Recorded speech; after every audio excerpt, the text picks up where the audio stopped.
Hey everybody, Roll the Lines UK. We're here for preseason game one. My name's Matthew Turner alongside Ashley Soden, and we're here for Cincinnati Lions in Paycourt Stadium. Ash, how you doing, man? Doing good. Finally, it's back. We've finally got some semblance of football. I already had my heart broken yesterday with my other team's second string going up against a first string team and coming close, but perhaps not taking their chances and losing. Let's hope the same doesn't happen tonight. Many thanks to David Reinfurt on Twitch, who has put gobbledygook and then says Lions something, Lions high, but has subscribed at tier 1 for his 53rd month. Appreciate you, David. Thank you very much. Paul Walker says, we back! Wizard of War says, let's go! Brian Shook says, I am demanding that ROTL UK stop using my name, image, and likeness, and please return that Heineken I brought you. I love it. I'm very much here for it. The coverage is somewhat going live, although I've managed to press pause, which is not that useful.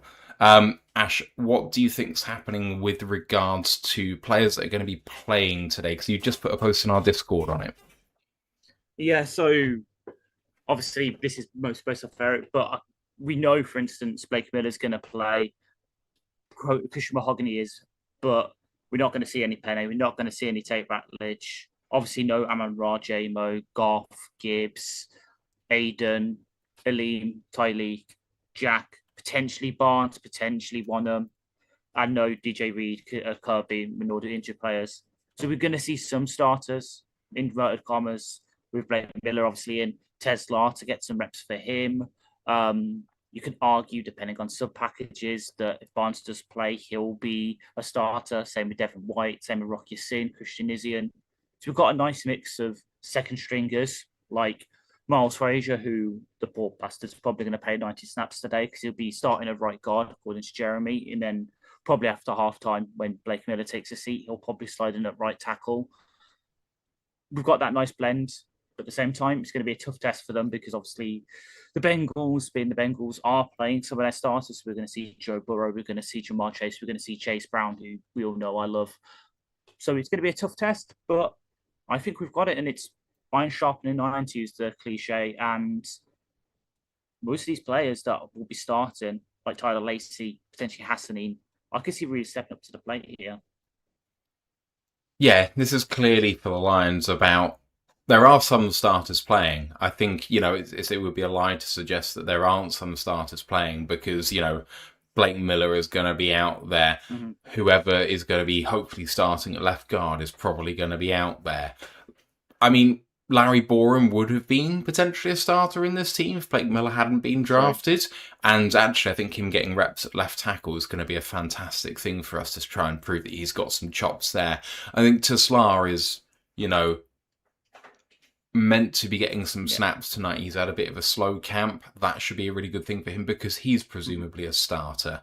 And, someone like Tyler Lacey, it's not particularly flashy or fun, but someone who the Lions may well start. It won't be out of the realm considering how he plays and the role he provides as to whether he gets the first down reps for the Lions. So him starting tonight, if he does, might be another starter that the Lions have here. It wouldn't be a surprise for me to see Derek Barnes play. I don't know whether he was on your list or not of people who may or may not, but he's according to Rich Silver, he literally just tweeted it out, his list. Barnes is not suited up. So the list of players who are not suited up, I'll go in position, looks easier. Goff, Gibbs, Pacheco, Varkey Small, all injured. Amon Ra, Mo, Laporta, Brock Wright. So we're not going to see any Brock Wright, which is interesting in my opinion. Cade Mays injury, Penny Saul, Tate Ratledge, Manu, Juice Gruggs, Cochran, Ben Barch, all injured for those last four. Aiden Hutchinson, Tyleek Williams, Derek Moore, Peyton Turner, DJ Wanham, Aleem McNeil, Jack Campbell, Jimmy Rolder, Damone Clark, Malcolm Rodriguez, injures for those three, and then Derek Barnes. DJ Reed, Rocky Sin, so Rock's not is not playing. No Avante Maddox, no Kirby, no Brian Branch. So there's in total 59 Lions suited up, according to Rich Silver. I have just put the link to our Discord channel in YouTube and Twitch. Hello to everyone who has never seen us before. I'm sure that there are many of you who've never seen this, but if you haven't,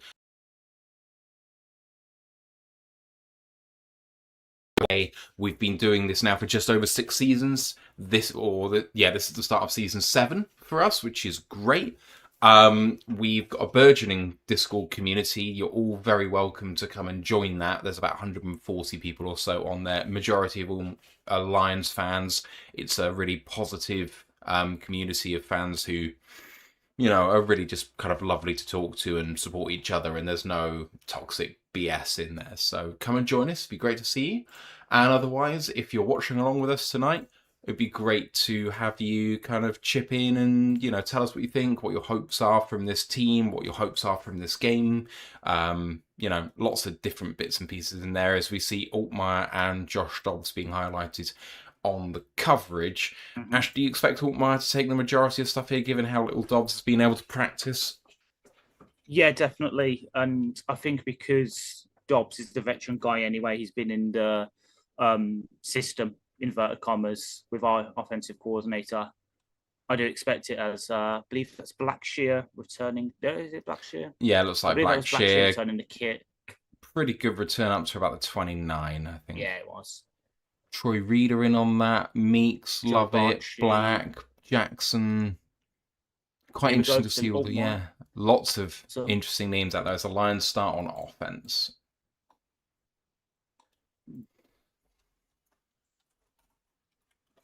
Sailor's starting at running back in the backfield. I'm trying to see who someone's wearing a Guardian cap. That's very fun to spot. Altmaier takes a snap and play action. Check down in the flat. Really nice play by the Bengals to tackle for no gain. Tyler Conklin, that was, taking the catch. 241 on Nat saying, where can we watch live for free the game? Well, we're watching live on NFL Game Pass on The Zone, which is all free all through the preseason. So I don't know if it's the same way you are, but that is what it is for us.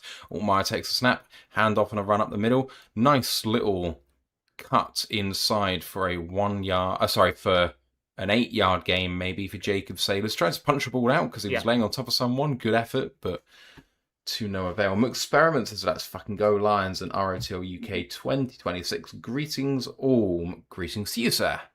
Attila says, Matt, I am in demand now because of my vast knowledge, so I might be asked to visit other chats. You do you, sir. Attila, we always appreciate you being here. And in shotgun on 3rd and 3. And a little throw in the flat, and Sailors makes a guy not miss, but brings him forward for about, again, a 6 or 7 on 3rd and 3, and that's a new set of downs for the Lions. Good little check down. So far, I know obviously Altmaier's taking an easy option in terms of hitting the tight end / running back and flat. He's making good reads. He's made 2 good reads, in my opinion, there against. But yeah, that is pretty much the Bengals starting defense, which I know is very vanilla, being preseason and being the Bengals defense, but Altmaier play action again, looking to throw down the middle, and that's a lovely throw. And there's a flag on the play. Cedric Wilson with the catch, but don't know whether this is going to stand.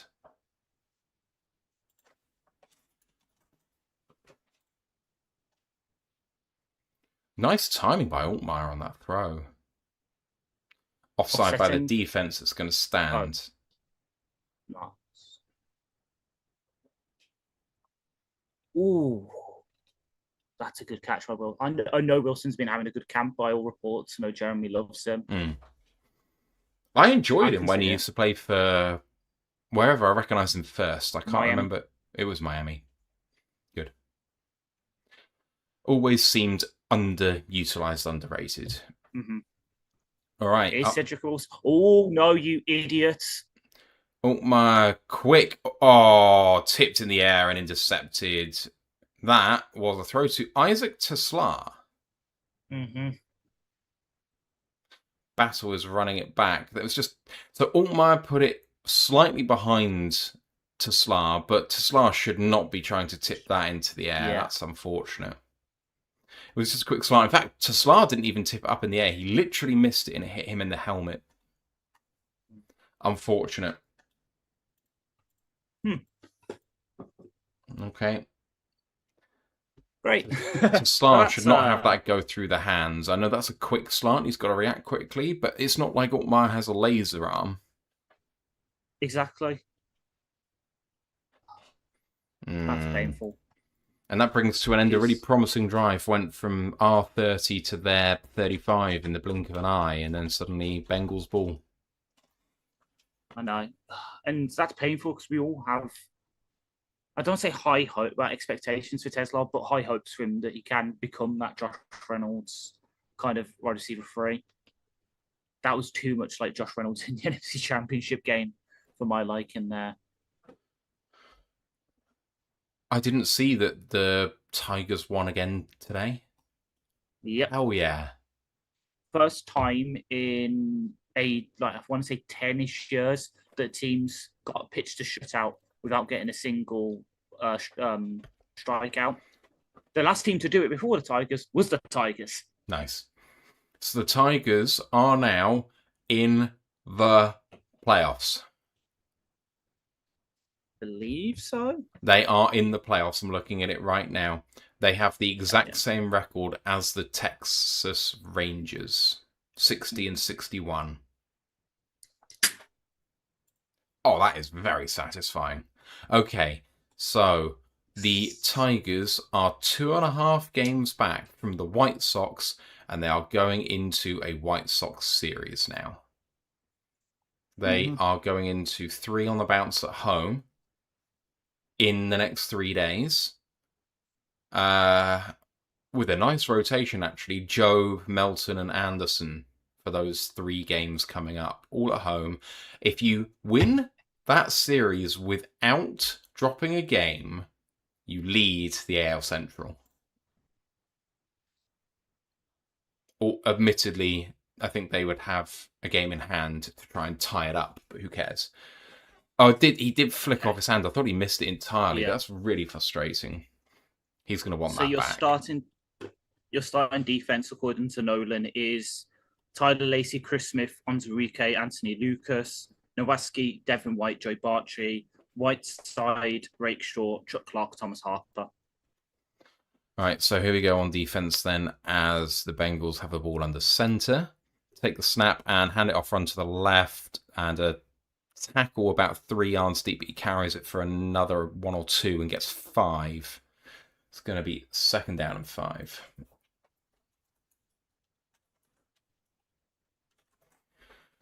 Burrow under center feels unfair. I know you said iron sharpens iron, but this feels like iron sharpens something less sharp than iron. Right. Burrow under center again at the 31-yard line of Cincinnati, and play action, and comes upfield over the middle. Nice throw and catch. Gain of about 15 just shy of midfield to Jamar Chase. Actually think that was a reasonably good rush on the outside, 1-on-1. Managed to beat his man fairly quickly and got there to put a little bit of pressure on, but it was Rakestraw against Chase, and Rakestraw didn't give him much, but enough. Exactly.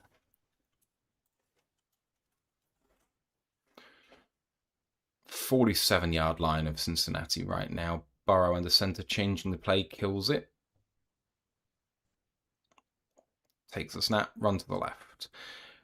Cut inside, good tackle by number 45 of the Lions, Devin White. For a gain of 3, 2nd and 7.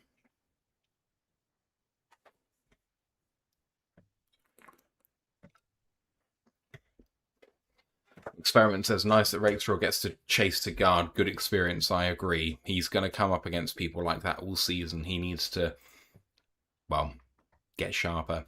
Nick Whiteside is out there. Let's go. At midfield now, 2nd and 7. Burrow under center in single back, 2 tight ends. And play action. and looking for a And deep that shot, and he's is- going to get a sack. Ahmed. Ahmed Hassanin. And that means we unlock the secret task, because I did say to myself, for every sack that Hassanin gets, All a right. shot of Okay. that. All right. I don't have Hassanin lots tomorrow, celebrates so to the sky as his first ever line sack. Didn't you get one in last preseason before he tore his pec? Oh, I don't know. Great finishing.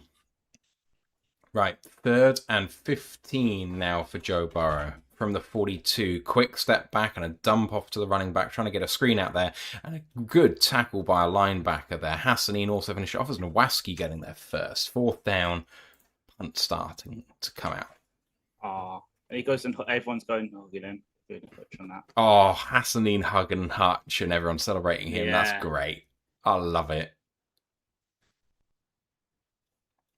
Yeah, man. Let's go.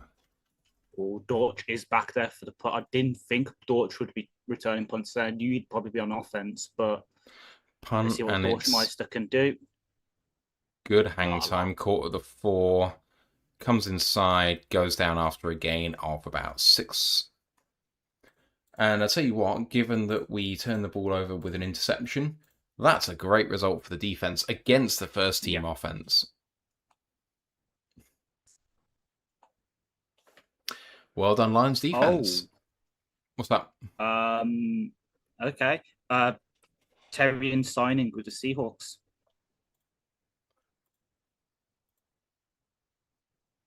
The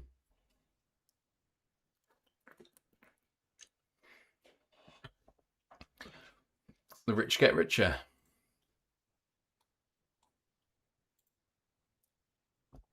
And of course, we'll be paying most of his salary unless we have managed to claim it back.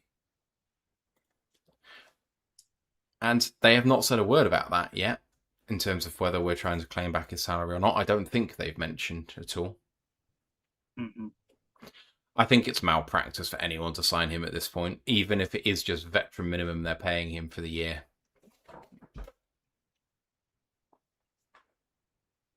Yeah, even Schefter's tweet that he put out about it before, the one that Rapport put out, said the NFL must decide whether to put him on the exempts list. I mean, he's facing felony charges. He's got to go on the exempt list. There's absolutely no way it can be anything else. And to be honest, I think the commissioner should have put him on there now before he signed with the team. Yeah, true.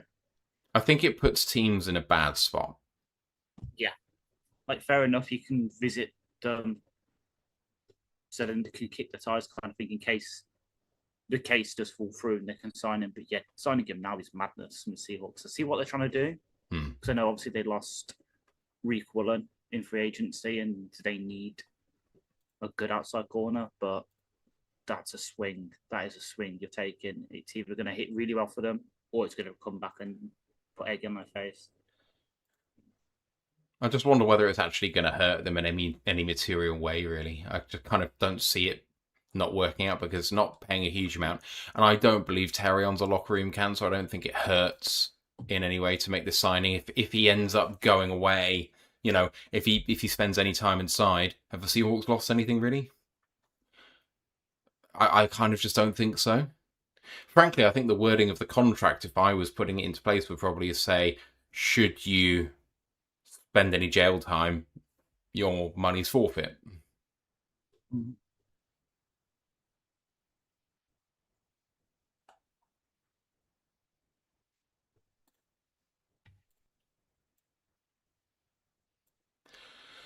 Oh, it is warm in here, and I cannot open my door because I don't want people to hear me. You know what I'm like. Right, 12-yard line of the Lions, and Altmaier again, under centre this time. Takes a snap, hands it off. Penetration into the backfield, but the Sabres managed to get past him and forward for a gain of 2, 2nd down and 8. You're not the only one feeling the heat by the looks of things, because Jesus Christ, this predicament are looking a bit gammony under the helmet right now.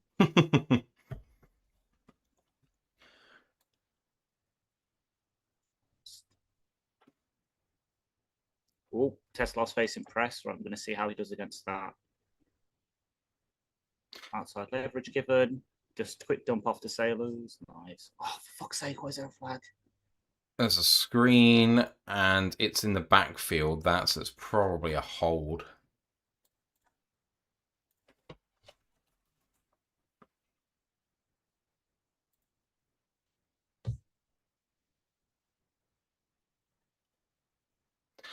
Come on. Illegal man downfield. All right. Probably mahogany. Yep, it's mahogany. Shit.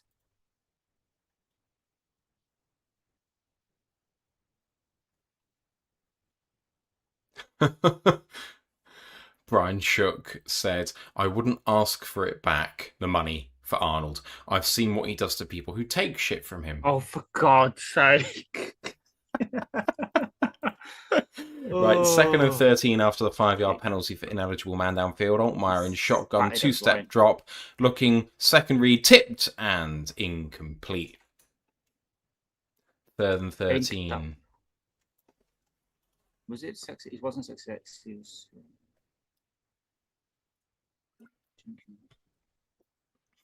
Miles I forgot Murphy Boy Murphy. versus Blake Miller. I think he did fairly well there. Mm-hmm. I've got the Boy Maffe's on the Bengals now. I like it.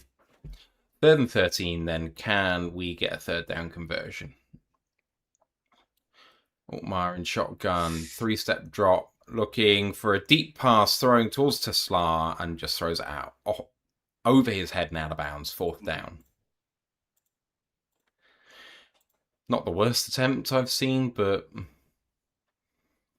it's a 50-50 ball at best.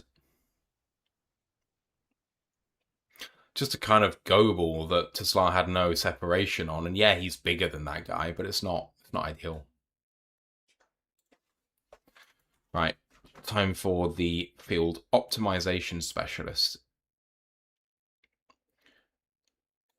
And goes through. What a kick that is, down to the 40-yard line, and a nice little move. He got away from one tackle, but got wrapped up by Troy Reader eventually, and there is a flag. See what the flag's for. Flag.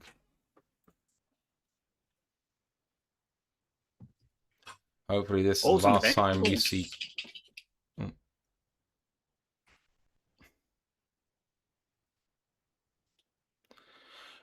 That is also what's brutal about a flag on special teams, is it's a 10-yard penalty from where the ball was caught, so the return doesn't count and you lose 10. So that ball, I think, was caught at the 40 after being punted like almost out the back of the end zone, and suddenly they're starting on the 30-yard line. The net yardage there is insane for Fox. Which he needs, because little tidbit, he's going up against a guy who last season overtook him in career net average for punt in punter recro. So definitely won't hurt his stats there. Oh.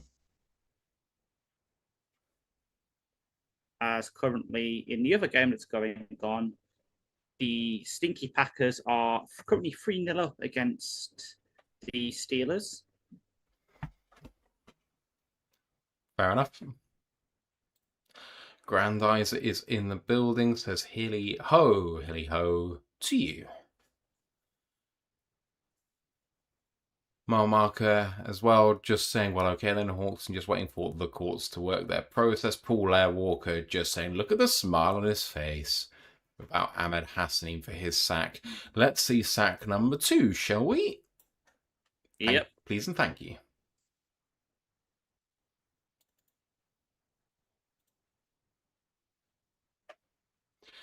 Oh, I don't like some of these adverts. They're not very good. I know. You'd think they've had, obviously, a couple of months. They'd think a new ones to put on, or at least a better rotation. Carlton Wood says, hello, everyone. You guys warm enough? It is currently 21 Celsius in Bristol. In my little tinderbox here, it feels like it's a toasty 34, if I'm frank. This is why I did not wear a jersey. It's 71 degrees for me in terms of how Celsius 22. Celsius. And the rain's now coming down. Nice. You got rain? No, I'm in the game. Oh, I sorry. suppose it's starting to rain. But the Bengals offense will stay out another drive. Green Bay are fourth. Oh, do that Ford competition to get a Germany ticket, because we're going to be there, guys. And if anyone else is there, we'd love to meet you. Do reach out and say hello as the Bengals start. And that's a little nice handoff in shotgun, well followed by number 45, which is Devin White. When Riz said he's excellent against the run, that's showing up so far today already. Yeah, he definitely is. It's just, as people know, I think I said it when we signed him. I said it on the Brad Detroit mailbag as well. He's going to be a target in coverage. It can be do enough to cover that up. Another handoff up the middle and another run for a gain of 3. And it's going to be 3rd down and 2. Can the Lions get off the field quickly and get back on offense? Quite interesting that effectively the defensive front that we thought we would see of 7-3-3-7 is kind of coming to play, with those linebackers having some fairly big gaps to cover inside those gaps coming true. Right, 3rd down and 2. Oh, looked like a false start. Wasn't called, and Burrow just a little check down to the tight end and gets a 1st down. But man, there was a big false start from the left tackle that was not called there. Oh, we're used to that. We are, and actually the left tackle stumbled all over the place. If our guy had taken a big run at him and tried to just bull rush, he would have had an instant win. See, especially since, do you know who their left tackle is? No, not offhand. Orlando Brown Jr. Of course it is. Him and Juwan Taylor are like the infamous tackles for full starts and stuff. Play action, and Rakestraw bit hard on the run part of that run action, and nice reception for a 9-yard gain by someone. Yoshivas. Loved Yoshivas in the draft process.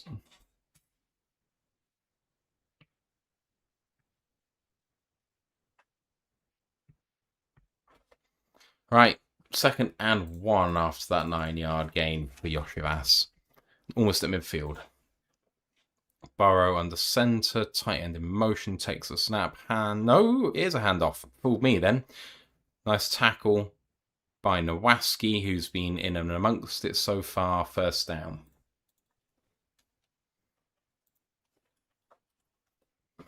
Sean says Lions edge rusher looks good. Which one, or do you just mean all of them, Sean? Shook says this is going to be the Fox scorebook for the season, or is it a local construction by the Lions? I think this is a local construction by the Lions, hence the Maya advertising. Yeah, it's a local construction because you've got TJ Lang and the Tigers guy whose name I can't remember on the commentary. Check down in the flat to P. Ryan for a gain of 6. 2nd down and 4. Grandizer says, what do you expect for your new OC, and who has more of your attention, the new OC or the current DC? Definitely the new OC. I think we know what Shep wants to do. But what I'm looking for him is just...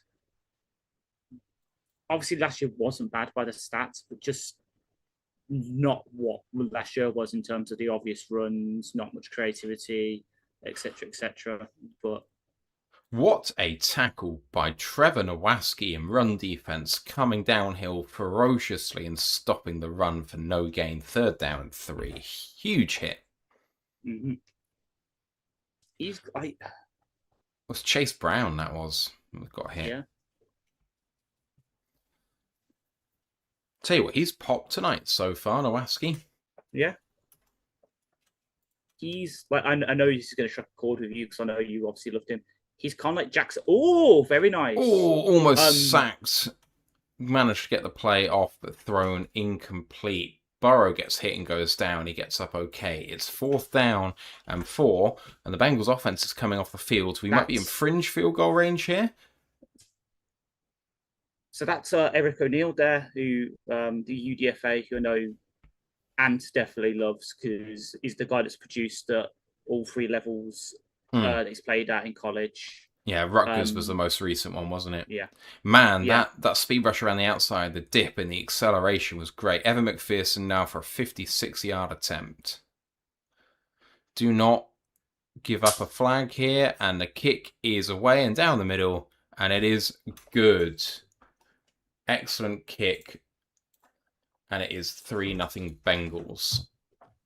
We'll take that. What I was going to say, Nowaski, in a way, is like Jack Sanborn when he was on the Bears, where he's not a starter, but he plays well enough that he's like your 4th, 5th linebacker, but he'd probably do the exact same for most teams. He'd be contributing on there. I think Nowaski's that now, but obviously in that Sam role and for us rather than for the Stinky Bears.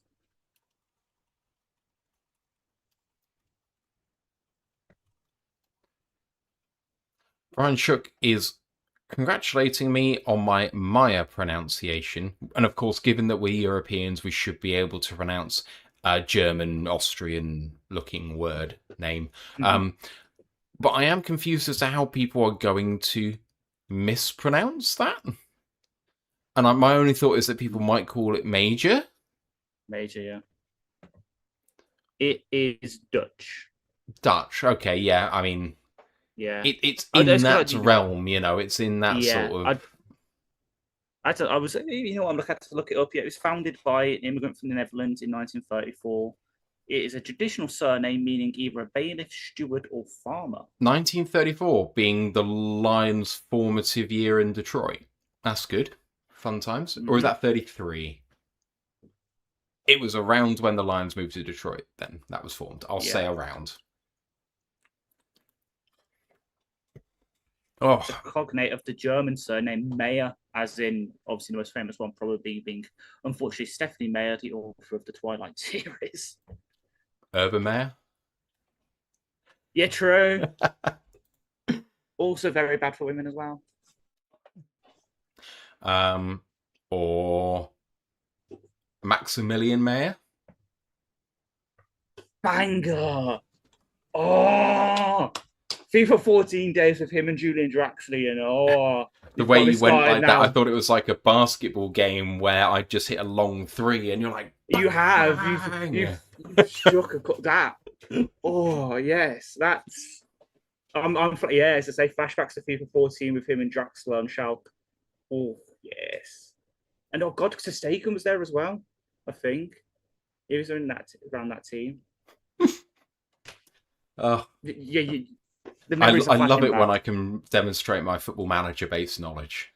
Yes. Well, as I said yesterday in the Discord, I've got a new one for you, Taron to sign, and Brian Maggio, England's future number 9. Love it. If that can come sooner rather than later, that would be excellent. Right, kickoff for McPherson long, and it's going to be in the landing zone, caught at the 6, and returned by Blackshear, coming up the seam, and pushed a little up to the 31-yard line. Obviously, we shouldn't be surprised by the fact he's able to do this because he did it most notably with Bamford's, but Blackshear's looked good on the return game so far. It's just can he overtake Sailors? Give it. I want Jabari Small. Give me Jabari Small. He's not suited up. He's got an injury. I hate it. Sorry. He's been wearing a brace on his right knee the past couple of practices. So it'll probably be Sailors, Robichaud, and then Blackshear. And then who? Kyle Robichaud and then Raheem Blackshear. Yeah. Yeah, Blackshear very much feels like the odd one out there. He would be the one that I would be shocked if he made it. Whereas if we took running back named number 4 here, like it wouldn't surprise me on any of the others. Right.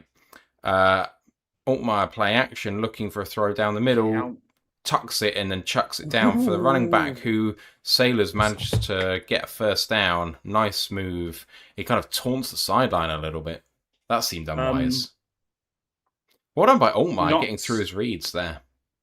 Yeah, not to cause undue distress. Hassanin on that kick return briefly went down and it walks off on his own. He's currently in the blue tent. So that's what Austin Damon was just saying there, who got hurt, 99 hurt on special teams. Yeah, that is Hassanin. Play action again. Lots of play action from the Lions today. And another nice check down to number 13, Jackson Meeks. He's a name I want to call out this season. Mm-hmm. I like he's kind of, I don't know if it was much last year, but he's got kind of the bigger pads on, makes him look a bit bulkier. Yeah, he does look substantially bigger, actually. Mm-hmm. First down and 10, consecutive first downs for the Lions. They're up to the 6-yard line now. Under center this time for Altmaier. 2 tight end set and handoff this time. Check back inside, maybe lost a couple of yardage points he could have got there, but gained maybe 2. If he kind of followed his protections there, he probably would have gained 4 or 5. Mm-hmm. Which is why you heard me just before the snap saying run left, because I saw that there was a bit Wilson of a gap. And there's a bit of a gap with Wilson and Meeks out there, and they're good blockers, shall we say. So I was like, if they can get their guys, you'll have a couple of yards there, but obviously it wasn't fully to be. Great drive by the Lions so far. 2nd and 8. Can they put the icing on the cake here against the first team defense? Altmaier with a throw. Nice throw, just taking what he's given underneath to Tyler Conklin for a gain of 6. It's going to be 3rd down and 2. Experiment just said, what happened to Ahmed? Hopefully Ash told you what that was, but effectively kind of just took a knee while blocking on the return by Black Sheep. Apparently he's out of the tent and he's going to be staying on the sideline per Nolan Bianchi. Yeah, he took a helmet to his lower back/hip area, so it's probably just a bit of an ouchie. Let's have a look. Right, 3rd down and a handoff, and it looks like he's going to get blocked on 3rd down and 3, and it's going to be 4th down and 3.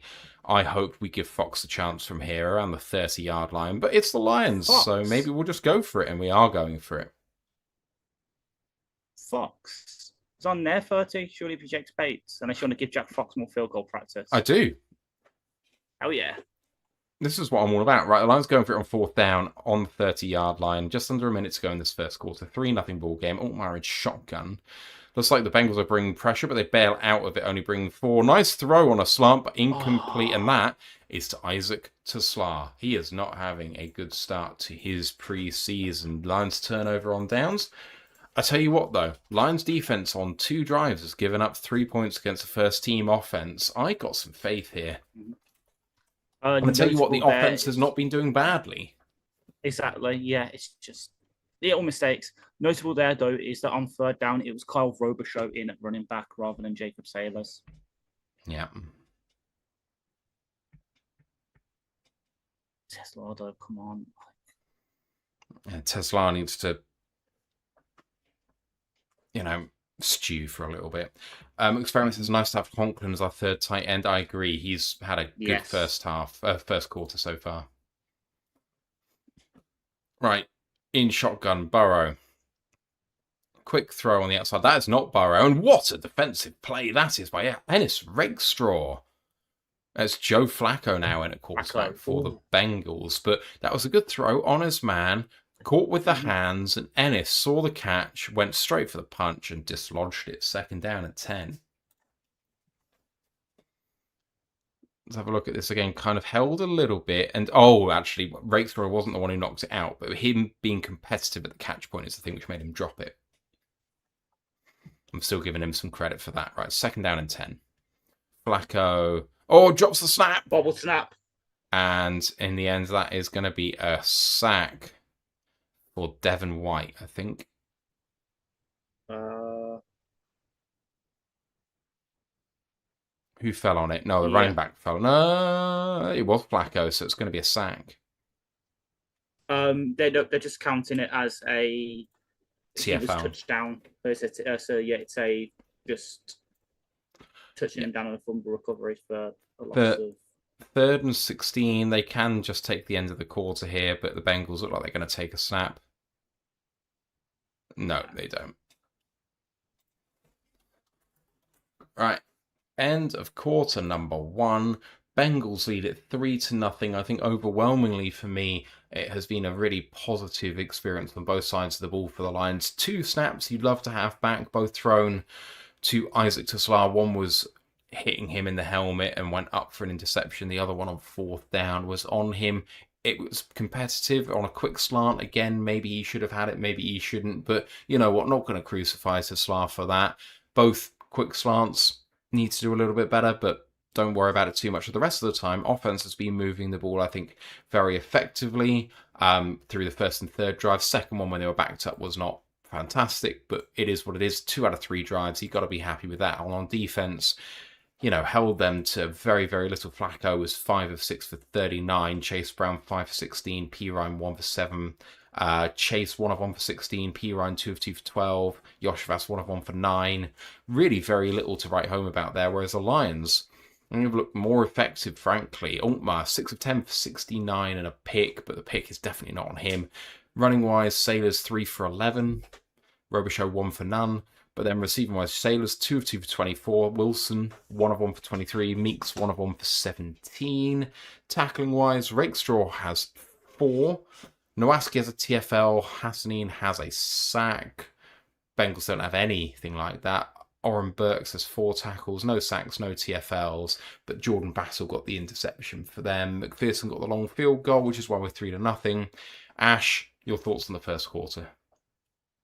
Yeah, we haven't looked bad. There's been tiny little mistakes. Obviously, the 2 Tesla ones are probably the big ones, along with the mahogany penalty. But so far, so good. Yeah, we've looked good. And again, especially up against their first team offense, we looked the better side. Yeah, they dinked and dunked, but Burrow was having to go through his reads. He got sacked. He got hit a couple of times. We were getting through the offensive line. Nothing really negative to say, other than obviously the Tesla stuff. But hopefully that's just Early a bit season. of the nerves, and he'll calm down. Yeah, early season nerves, exactly. And I mean, suffices to also say that the Lions have had a really nice throw by Altmaier chalked off for. Yeah. Oh, was it chalked off? No, that was offside by the defense, so that actually counted. But there was a procedural error on the screen with the man downfield. The Lions haven't been perfect on execution on offense in terms of flags, and yet they still managed to move the ball. Right, here come the Bengals. 3rd and 16, take the snap. Flacco looking deep, throwing deep, and gets the 17 and now 20 yards for Colby Young. I do think that if you're going to play the sticks, you should probably not give them a 2 or 3 yard cushion beyond the line to gain on 3rd and long. Call me crazy, but that's on Rakestraw. Yeah. So frustrating. All right. At the 44-yard line after that long completion, Flacco under center. Takes a snap. Fake. And going deep. Throwing it away. And he was under pressure there, and there's no one in the area. Going to be surprised if this isn't called. Is this not going to be intentional grounding? It is intentional grounding. Hell yeah. And of course, who got the pressure on to force the intentional grounding? Hassanin, was it? Hassanin, yeah. Oh, and Ennis Rakestraw graduated from MU. That's good. Right. 2nd down and long after the intentional grounding. 2nd and 21.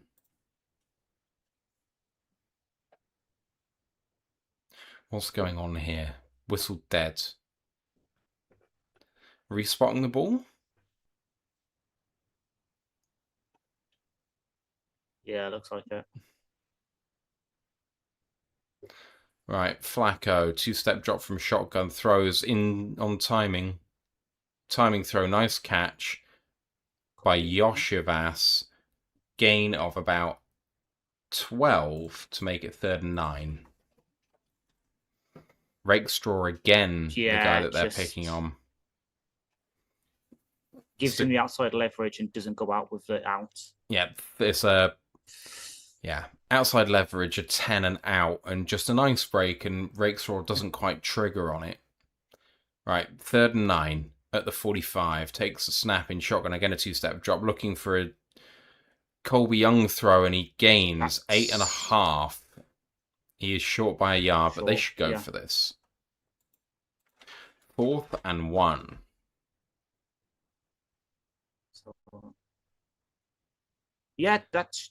I don't know what he's moaning about. That's short. They had talked. The coverage is looking at whether he actually had full control. He did bobble it, and I don't think he got a second foot down after he bobbled it. But it doesn't look like the Lions are going to challenge. And they don't, and they hand the ball off, run up the middle, gets the yard, 1st down for the Bengals. I think that the Lions would have won that challenge. I think they're right. Experiment says it's white side on the other side. They're only throwing Rakestraw's way. Right side is on the other side, I think. Yeah.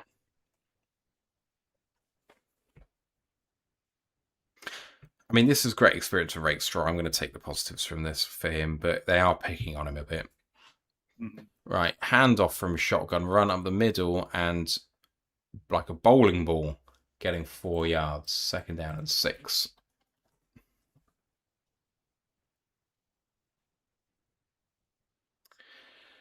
Brian Shook says, what a time to be alive. Watching the Lions play American football with 2 blokes from England drinking Japanese beer. Richard the Lionheart would be losing his mind if he could see this. The Azahi rules. I mean, Richard Lionheart spoke French anyway. I was about to say he'd be turning over in his Le Grave, which I'm aware is not grave in French. But hey, nice little screen pass, and there's a lot of room there. Oh, big hit, and Rakestraw's hurt. Rakestraw's hurt. Fuck. Shoulder. Shit. Oh, man. He's hurt. Friendly fire from Devin White. Oh, he's in a lot of pain. Fuck.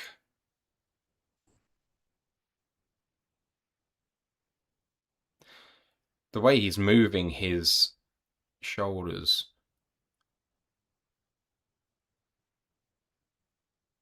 I'm not seeing anything there on the tape of the tackle which suggests he should be seriously hurt there.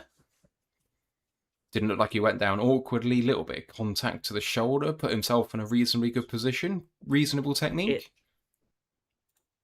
That obviously, I think worst case scenario is collarbone. Yeah.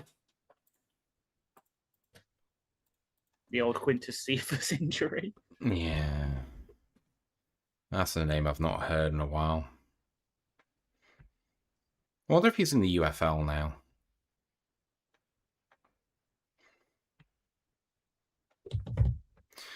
Bloody Rakestraw, man. I loved him in the draft. This is one issue.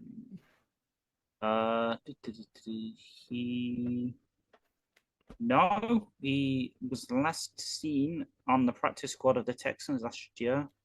I know he was on a practice squad last year. I remember him being signed, and it really surprised me. Paul Walker says, I hate it when they tackle like that. I don't know, when you've got a player coming up to meet you, do you go and kind of be stout and attack, or do you kind of fall backwards to make a kind of rugby-style tackle? It's hard. I think he braces himself quite well. I think he presents his shoulder reasonably well. I don't hate the tackle technique as a rugby player. I think it's reasonably good. I would like to see him drive a bit more into the player, potentially.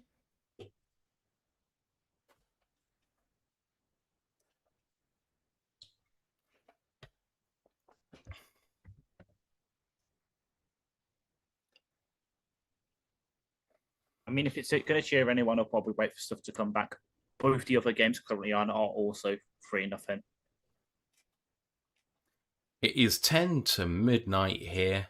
No, 10 to 1, sorry. beg your pardon, 10 to 1 in the morning here. I'm sure all of you are probably US based, with the exception of the few Brits I can see in here. Experiment, Paul Walker.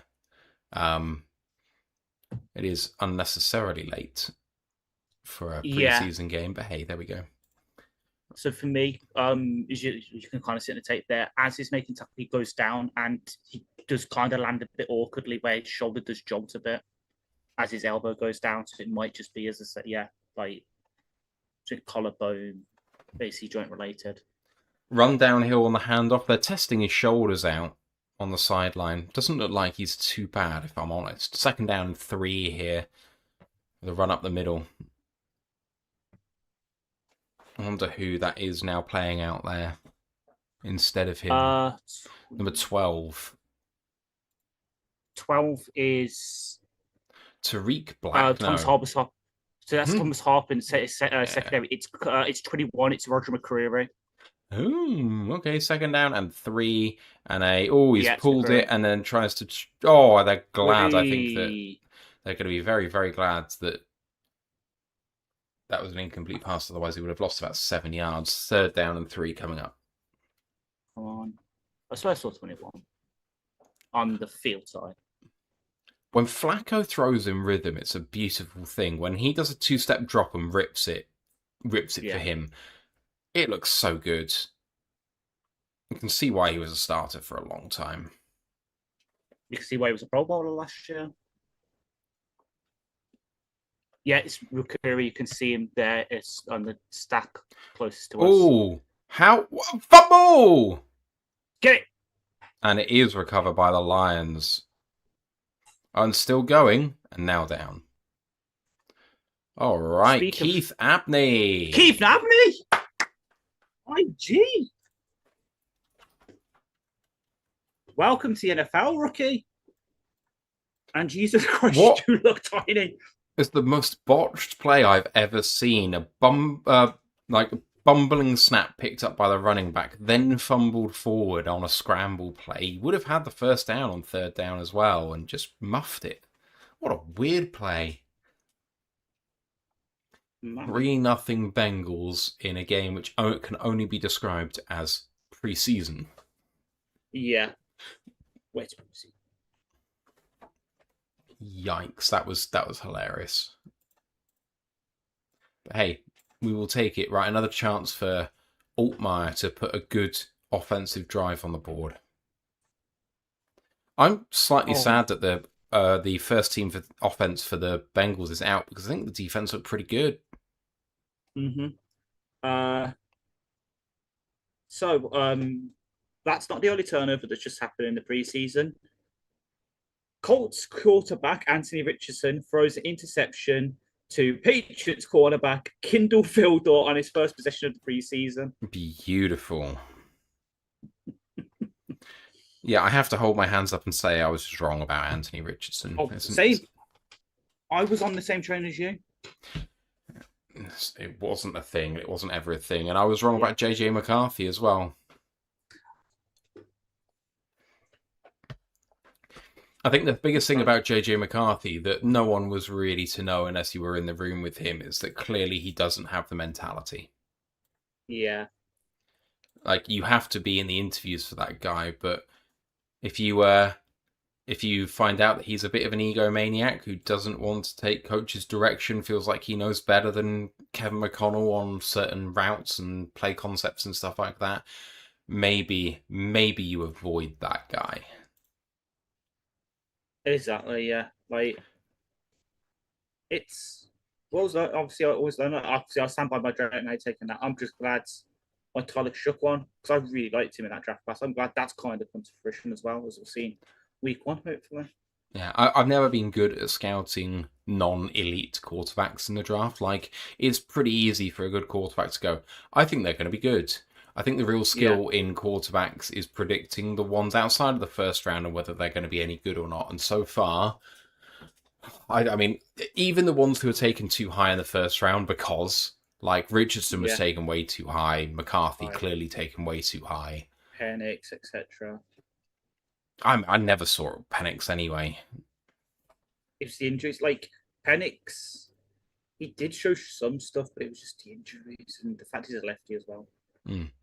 Play Get it action out! for Get it out! Altmaier, and under pressure and flag. That's going to be a hold. And then looks like Altmaier was potentially hit late there as well, but I don't think we're going to get anything for that.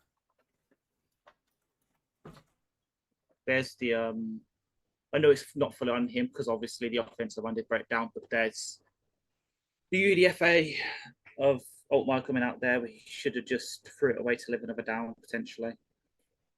Yeah, if you can see that you're in that situation, just get out the pocket, throw it away. Clear hold. Do there, but yeah.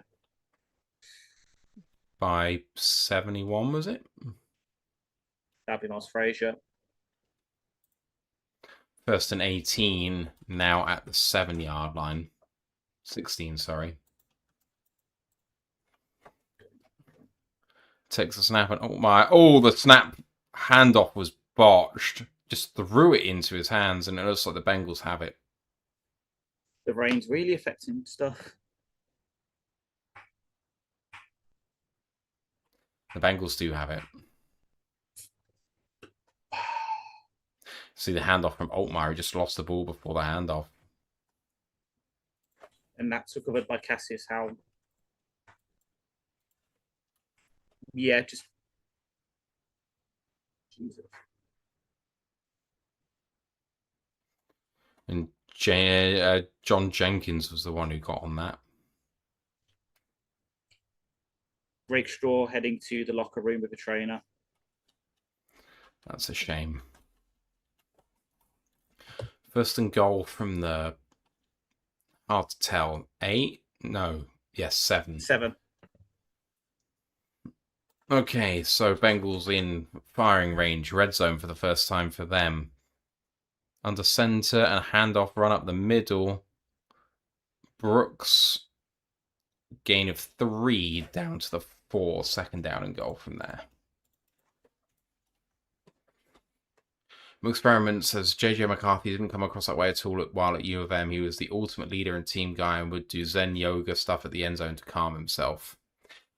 I don't think Zen or yoga necessarily indicates that someone is going to be is or isn't egotistical even with his coach. Because I think to a certain extent, quarterbacks have to be a bit egotistical, otherwise they're just not going to succeed. But clearly he just thought a bit too much of himself. Kevin O'Connell's a cracking coach. Play action and dumped off for a touchdown with number 84. Jack Hendries, the old dump off to a QB, to a tight end, not a QB. Yeah,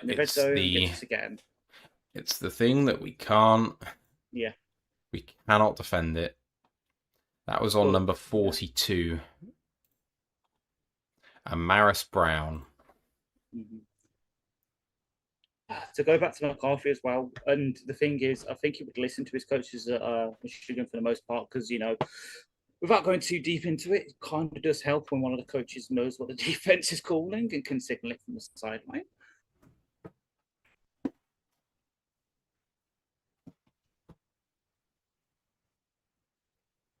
PAT is good. 10-zip lead. Brian Shook says, every year I get excited that football is back and I'm quickly reminded what preseason looks like. Man, I am so happy this is here despite what preseason looks like. This is great. Yeah, because obviously, okay, it looks dropped now with 10-0 down. The range of defense has had a couple of turnovers. Hassanen's got a sack. Devon White's looks good in run defense. Eric O'Neill with a massive hit on Burrow to basically end his game. You've had Whiteside not really get targeted, so he looks like he's blanketing well. Blake Miller hasn't looked bad, at least on first watch. So he's holding up, which is obviously good for us. Cedric Wilson is making a case to be wide receiver 5. He's looked good. It's funny that actually I was wondering whether you were going to say 3 or 5 for wide receiver, because very, very clearly Dortch is 4. But whether Tesla is 3 is in question. Yeah, that's true. Like,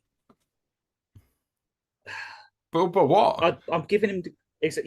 I'm giving him the grace of this week. Maybe if it carries on, then yeah, Wilson to 3, Tesla to 5, which will pain me.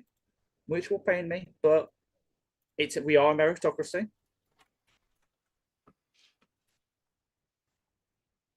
Look at you using Greek words. Hell yeah. Exactly. Brian Shook says F Cincinnati and their shitty chili. I wouldn't even put that shit on a hot dog. I Oh mean, yeah. I love a Coney Island hot dog, so man. I got a lovely joke headline here about Jaden Daniels. Go on. Rumor. According to recent reports, former LSU quarterback Jaden Daniels is to blame for popular fast food chain Subway disbanding their famous $5 footlong promotion due to his recent controversy over the number 5. Details of this story are continuing to unravel. Oh God's sake. I love that that's the new set of memes because I've got the ones like, oh yeah, the Commanders for their games after Jaden Daniels' bedtime. Will his mom let him stay up? Just Experiment says Dorset and Tesla are the only receivers with targets and no catches. It's very early. yeah, and I mean to be fair, Dorch wasn't his target on like a throwaway. That is some amazing ass running from you, sir. Well done. Because I love it. That was Dominic Lovett. Fair play. As Dobbs is in. Ooh, astronaut. This is very early for Dobbs to be in the game. I wonder if they'll bring back Ottmeyer later. Yeah, I think it's set out this series for the botched handoff. Big Aries back on Twitch, subscribing at tier 1 for his 55th month, says the Derek Barnes streak. Hell yeah. As Dobbs takes a handoff and hands it off. And a nice drive down by Jacob Sailors, gaining almost 10, I think. So he's still in, but you've got Tay Martin there. I think I saw Black as well. I love it. Okay. Experiment saying he wasn't being critical, just is ironic. Don't you think? Okay, Alanis. 2nd down and 1. Dobbs under centre, expect a handoff here.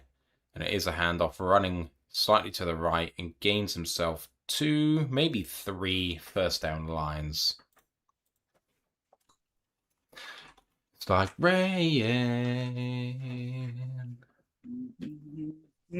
But that's the second time. I woke up this morning and my mum was watching Practical Magic, and it's obviously that has this Kiss by Faith fill in, and that was stuck in my head, and now I'm going to have that stuck in my head.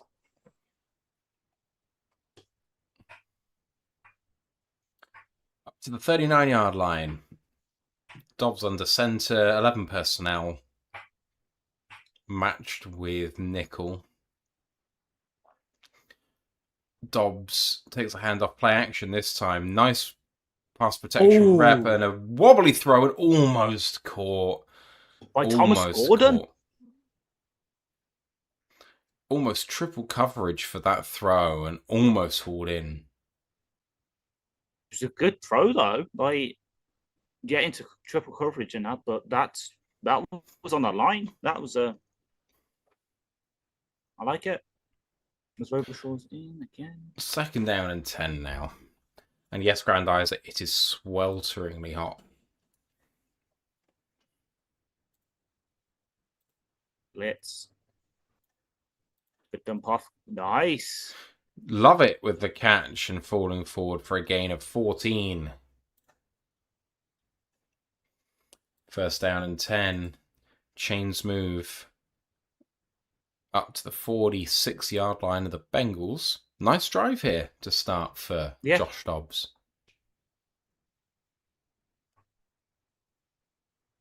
Big Airy says, yeah, I don't get to catch the live pod, but still an avid listener. Appreciate you, sir. Thank you very much. Dobbs with the handoff going right. And it's Robichaux. Robichaux with the run for a gain of 3. Kept the legs churning. For someone who you go back a couple of months, we weren't even sure he was on the roster, having a good day. Quite high on what he could have done last year.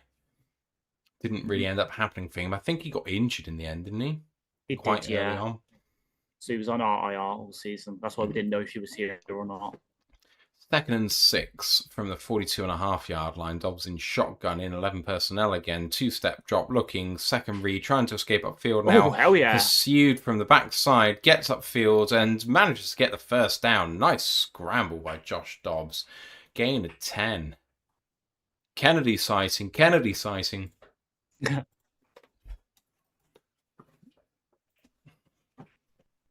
Good on him to obviously the rusher just gets his laces. Good on him to staying on his feet just enough to get the first down before doing the Neymar roll. Very, very close to being out of bounds before then, but managed to just stay inside.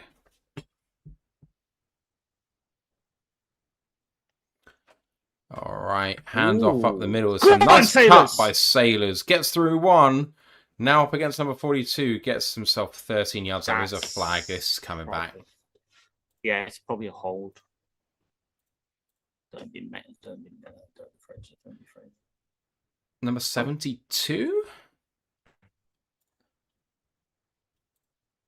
We don't have... No, not 72. Was it Frazier again then? It was 70-something. 73. It was Mahogany. God damn it. Stomp and Bean Him on Twitch says, what are the Lions doing, bro? I mean, they are putting together some good offensive drives for no reward right now, which is kind of frustrating, but it's a preseason game. Who gives a fuck?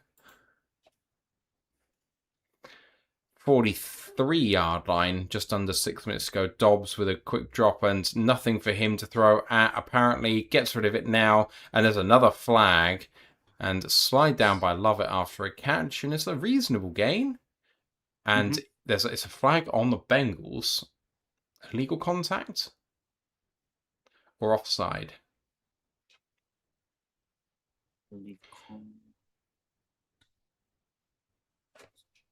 Automatic first down on 1st and 20 after illegal contact, and the Lions drive survives. The old hands to the face. Oh, that was a face mask as well. Yeah. Missed.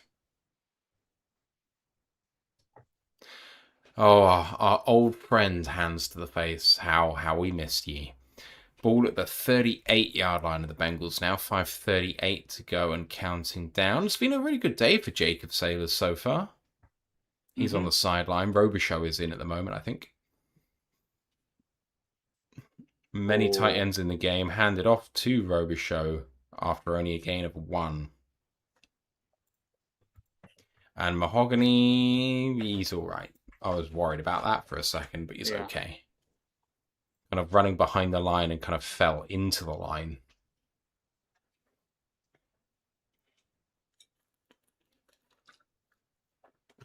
Robichaux checks out. I presume Sailors is the one who comes back in. It is Sailors. Sailors is back in, yeah. Meeks and Lovett in the game. Dobbs under center. Takes a snap, play action, looking, and just throws it over Sailor's head. I mean, in some ways, that's better than a sack. It is Dobbs' problem, and Riz referenced it on a daily DLP, and do go and listen to the daily DLP. It's a really good one. Dobbs is so smart, maybe the smartest player in the NFL, that he gets paralyzed by thinking too much. You've seen it a few times where he gets through his progressions fast, sees nothing, holds on to it, puts himself under pressure. Yeah. Yep. Let it go, man. Okay, also. We are in long field goal range here at the 38-yard line. Dobbs with a 2-step drop, gonna get swallowed up, goes down after a sack, losing 7 yards at the 45. Still long field goal range for Bates. J.K. Bates, yeah. I would go for this. And just... If I'm the Lions, I would give Bates a go from 63.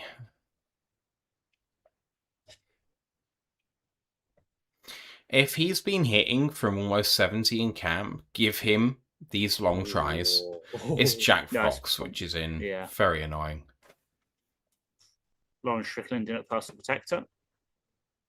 Sailors is in for it, so is Meeks.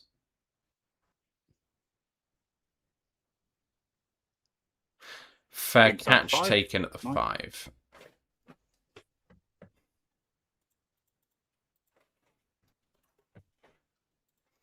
$3.50 to go. 10 zip Bengals. Oh, Ash, these offensive drives are a little bit frustrating, man. Yeah.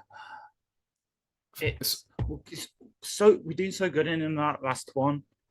I think the entire left-hand side of the line just did not hold up. Like, for me, I think that was Mahogany definitely gave a pressure there, but McLaughlin and Boreham just caved in as well. So all these little things, hopefully we can weed out. But yeah, it's frustrating to have like 90% good plays and then just one mistake just... Oh. Holding on the Lions by Thomas Harper, was it? Don't know. But Face Lions. mask. Oh. So they come out to the 20 from the 5. That was very annoying. That's not good when Harper's currently fighting for a roster spot. I formation and a handoff and a run and only a gain of 1.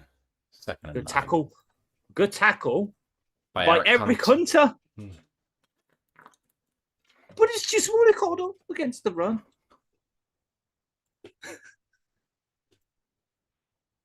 You sounded positively scouse when you said that. Sorry. Why apologise? I love it. Yeah, but he can't come downhill. Second and 9 in shotgun. Who's the quarterback here? Quick throw on a slant, incomplete. Third and 9. It's Mr. Journeyman himself, Josh Johnson. Oh. We want to call him Josh Dobbs Sr., but it's not quite right.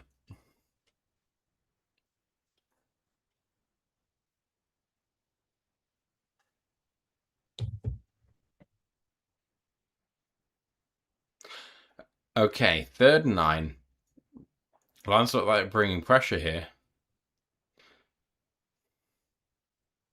Lions defense changes the play. They bring a good amount and a long deep ball. Oh, well defended. He was beaten, but it was slightly underthrown. And Nick Whiteside on the coverage with the PBU. 4th and 9. That is... Gives him the outside leverage. Okay, bit of hand fighting. And just gets his hands up. Love it. There was a yard of separation, maybe. Yeah. Full extension, gets a full hand on it. Just volleyballs it down.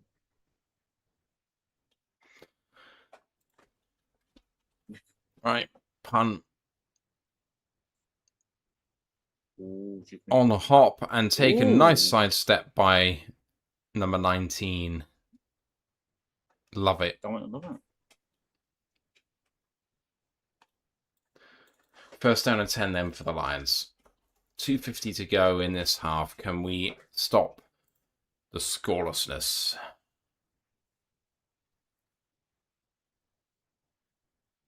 Experiment says, did you hear that? It's the sound of a Maplewood son of a Juice Scruggs.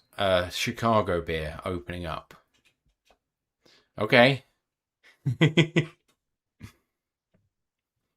Grandizer says, is it too late to order a pizza? What are we snacking and drinking there? I am not snacking. I have a lot of pulled pork to eat. But hey. Ooh. I've just got my usual sweet stuff because everyone knows I have a sweet tooth. Dobbs play action, check down to Sailors, gain of 4. 2nd and 6. Kirk Cousins has thrown a touchdown to Mayer in the Cardinals-Raiders game. Now that Kirk is firmly out of Minnesota, a long way removed now from that, I'm actually quite a fan of his. Mm-hmm.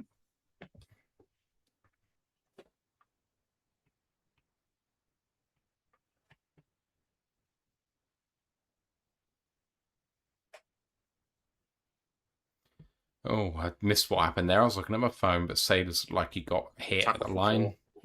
Yeah, tackle for loss of 4 yards. Oh, yikes. 3rd and 10 then. Warning. And the 2-minute warning is here. Terry and Arnold gets a 1-year deal, apparently, which shocks literally no one.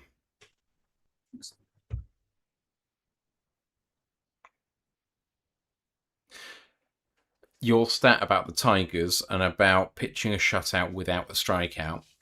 Yes, the Tigers were last in 2014. They weren't the team before that, but they were the team before that. They've got 3 of the last 4. Well, I think it's 3 of only 4 ever. I think it's only ever been 4 times it's been done. Maybe the one I'm seeing is just the last 4 games that a team did that. But the fact this happened 4 times in 20 years makes me think that it then probably happened in the previous 100 years. Probably. Don't know.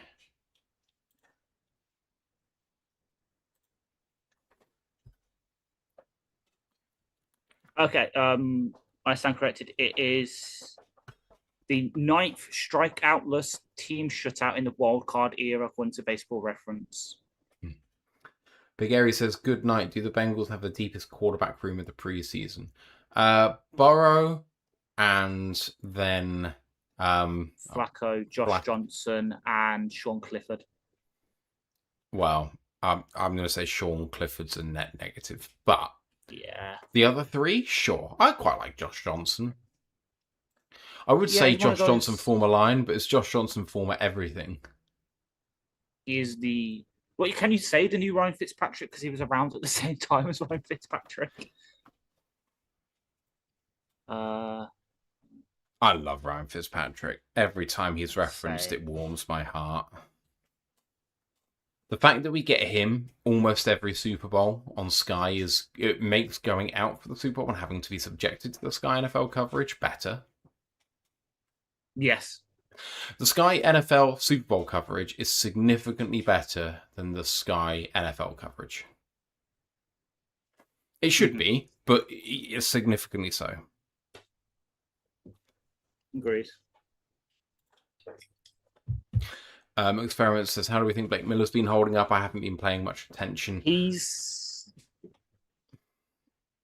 Well, I was going to say, he's looked good. I have watched him a couple on the run snaps. So the snap on the previous offensive drive, the one before the sack that ended it, where Sailors only ran for 1 yard, he got his edge rusher and just pancaked him to the ground and was on top of him. So he's looking good in that respect. I will probably have to go back and watch the game and just try and watch what he actually does. But so far, I think he's looked good. I think I've seen him lose a rep a couple of times and win the majority of the others, which is exactly what you'd expect of him. So, yeah, I'm not massively worried about it. 2 minutes to go, 3rd and 10. Dobbs almost went too quickly, missed that snap. Quick throw, incomplete, looking for a flag and gets it. Gets it.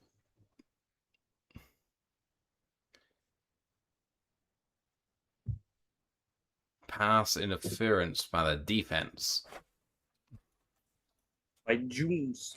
Unlucky Jackson. I guess he is lucky for us. Unlucky? Okay, yeah. Yeah, that's a very, very clear pass interference. You can't do that.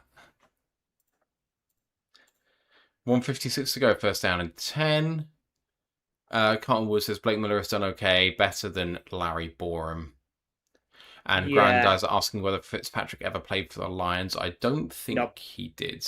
Dobbs with a roll out to the right and a good throw, but incomplete. Dominic Lovett. No, he was... Get it up now. He was Rams, Bengals, Bills, Titans, Texans, Jets, Bucks, Dolphins, Washington football team.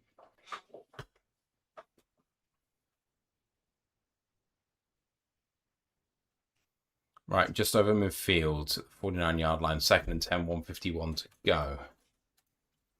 Dobbs under centre, Tom Kennedy in motion, left to right. Takes a snap, run up the middle. Nice cut by Sailors, bit of a crease. Sailors! Oh, he might go all the way. Gets tackled after a big gain. Well done, Jacob. He's limping though. When he got tackled from behind, his left ankle jars a bit. I tell you what, his one cut ability is really good. Mm-hmm. Yeah, it does look like he's kind of struggling there a little bit. Right, the Lions now at the 23-yard line, 1:15 to go. Handoff, and up the middle is Kyle Robichaux. Gets low and drives for a gain of 6, and it's going to be second down and 4, but there is a flag, and Sailors is struggling. Frazier, God's sake. First down and 20 now after holding by Miles Frazier. He's had a bit of a rough night. Both him and Mahogany have, which sucks because we had higher hopes. Yeah, and especially since, again, this is me just guessing. Boreham's probably going to stay in, but then in the second half, you're going to have Boreham, Priestley, Neese, Mason Miller, and Frazier all sorts of the right tackle. First and 20 and a handoff run up the middle, like gain of 1. I think this is a ploy to try and burn some timeouts. Mm-hmm. Second down and 19, 104, and there is a timeout taken by the Bengals. Oh, is it by Dan? No, it's by the Bengals. Yeah, the coverage called a timeout for Dan Campbell, not realizing that on 2nd and 19 with 104 to go, if you're running the ball, you are not calling a timeout. Exactly. I know the coverage of Lions, guys. Come on, guys. If you're running the ball on 1st and 20 with a minute to play, you are not calling timeout. Sailors is back in, thank God. God, give me a Sailors real route to the left-hand side. 11 personnel. Match with nickel. Dobbs in shotgun. Takes a snap. 1-step drop. Trying to escape up the left-hand side and throws. He should have just taken it himself. Lions looking for a flag, but not getting it. That was Jacob Sailors. 3rd and 19, Dobbs should have taken off. Mm-hmm. Bad throw. Again, it's that being too smart for his own good kind of thing. Oh, if I dump it off inside his gets, he's got a thing. Just get the first down, get out of bounds. 3rd and 19, well into field goal range here at the 32-yard line. Do not take a sack. Maybe hand this off and just take the field goal. Dobbs, quick throw on a screen, and a bit of a crease there for Tom Kennedy, and he's going to get first down at the 10-yard line, 11-yard line, and there's a flag. There's a flag.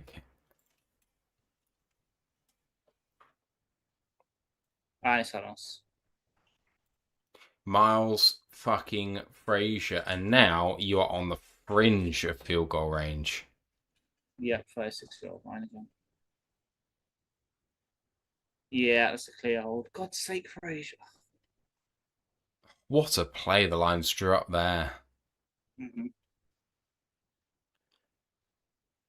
For someone coming into this game that people thought, oh yeah, it's going to be a stock-up one. He's going to play guard and he's going to play tackle. He's that versatile that maybe we can have him as the 8th offensive lineman.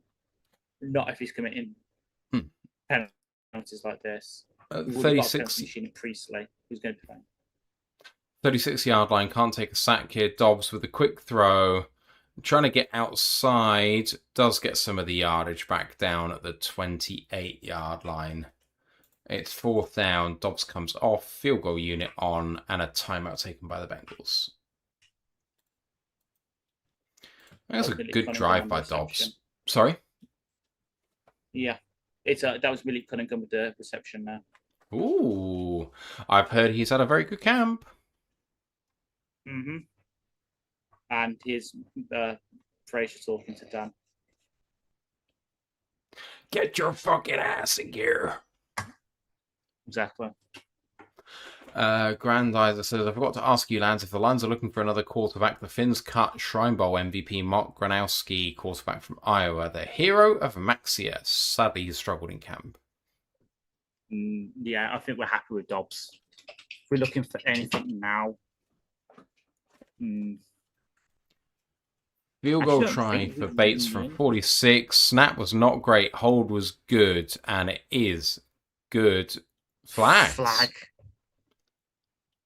Probably just going to keep this on the board, I would have thought, unless it's on the Lions.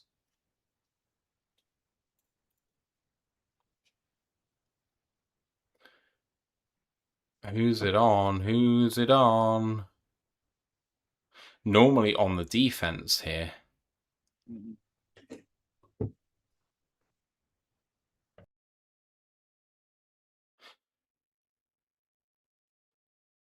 Okay, Lions offense might be coming out.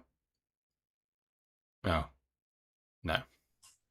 Illegal formation on Michael Jackson. The Lions are replaying 4th down on a 5-yard penalty. Keep the points on the board.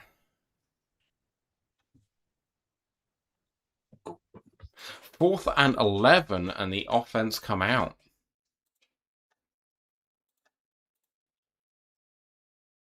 I mean, who cares? It's preseason, right? If we don't score a point, It doesn't matter at all. That's what Experiment just said.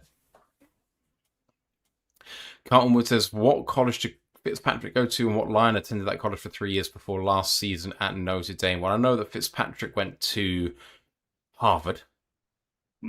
And who went to Harvard before last season at Notre Dame?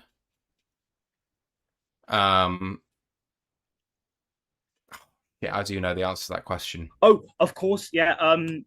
Chris Smith, I think it is.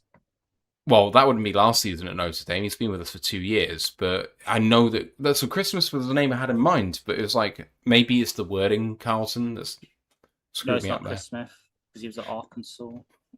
Who am I thinking of? We had a defensive tackle unless I'm thinking someone else before Notre Dame. Lions take a timeout. And the Lions are putting the field goal team back out.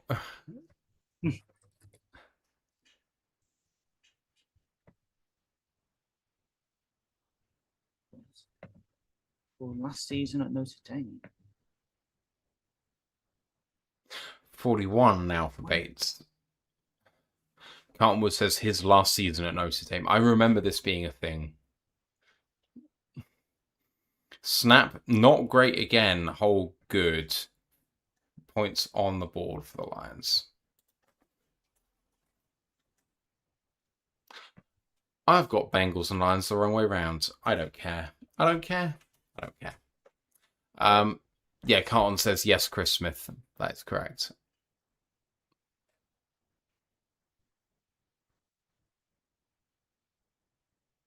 I know it wasn't Wright because Wright was spent all his seasons there. So it was either Smith or Harper because he's the other one that went to Notre Dame.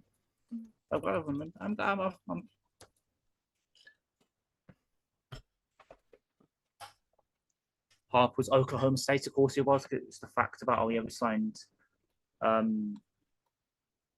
Liga, who was there with like Rodriguez and Harper and that in 2019, 2020.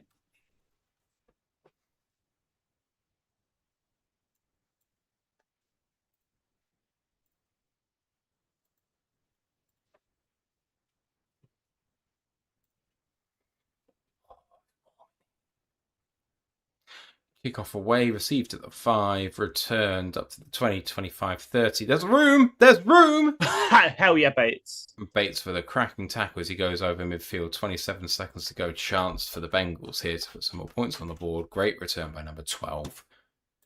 Number 12. Of course, I knew who it was all along. I don't know if you did, Ash, but I'm stalling for time while I look for Keyshawn Williams.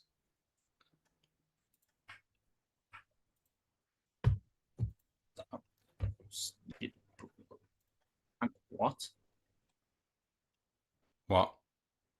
I thought that just said Davis Mills 75-yard touchdown. It's 75-yard touchdown drive by David Mills. Shotgun play from the 47 of Detroit and handed off. Great tackle on the backside of that play by number 94 for the Lions. 94 Mecky Wingo. being Mecky Wingo. Gary Still, Brightwell. That's a name I haven't heard in ages. I'm not sure it's a name I've ever heard, if I'm honest. He's God. Or when I say he's like there's Zach Zenner, in so much as their running back who's been around for donkey's years, like Zenner was for us. I remember picking him up 5 years ago when what's the name of their old running back who's then went to Houston and didn't play because he's got dodgy knees.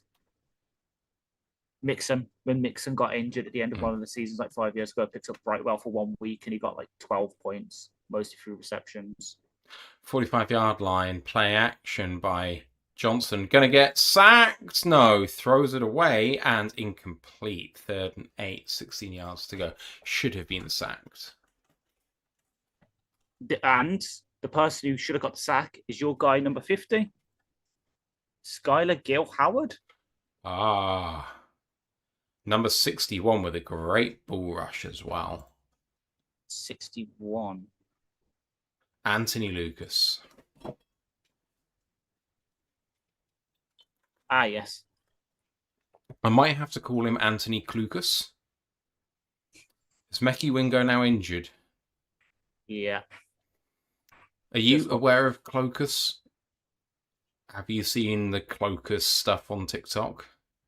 He's a Madden streamer, Madden and college football streamer. Ooh, basically, his surname, I think, is Clocus, and he just invents a family of Clocuses to go through college football with, and they all play different positions. It's quite fun. Yeah, it's like Bengal, who even though it's called Bengal, is a Giants fan. He's a That's big fan really one. unfortunate naming. I know. My name's Bengal, and I'm a Giants fan. Yeah, I don't know why. I don't know why. Like I don't know why I'm making him Southern, even though none of them are Southern teams. Oh my God. This what I want to be when I talk American.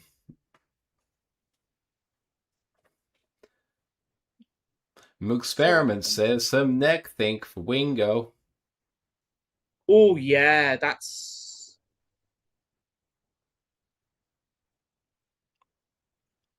him and Gil Howard just like Wingo holding his neck.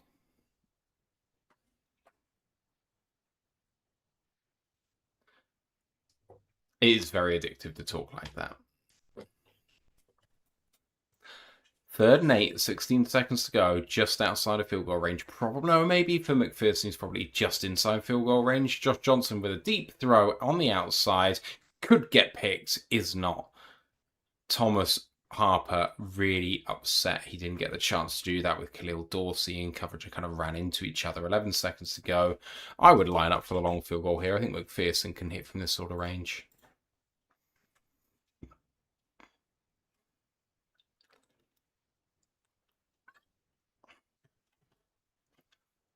The Dorsey was still there. He was in stride to stride, so I am really sweating. It's not pleasant here. Offense on the field.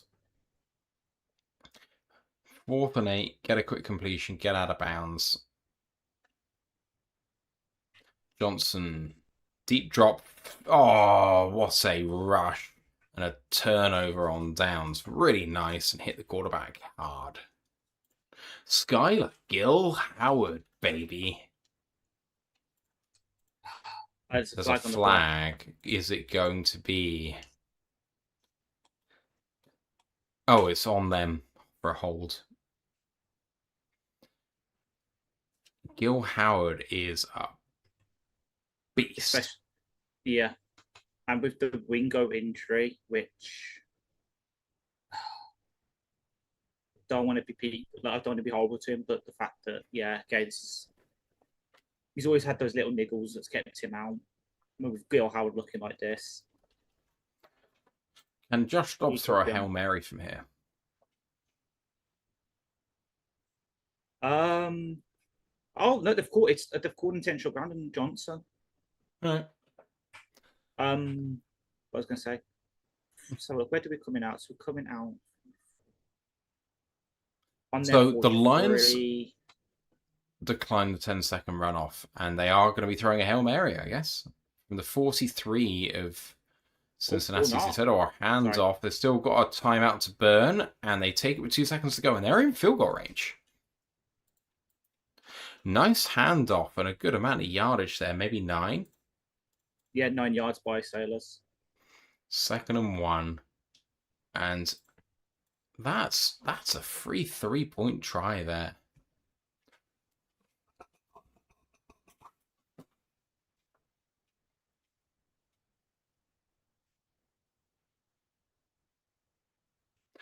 Dan Campbell in those situations is so good. I was having an argument on TikTok about what Dan Campbell does in terms of decision making. He was convinced Dan Campbell's one of the worst head coaches in the NFL because his decision making costs the Lions games.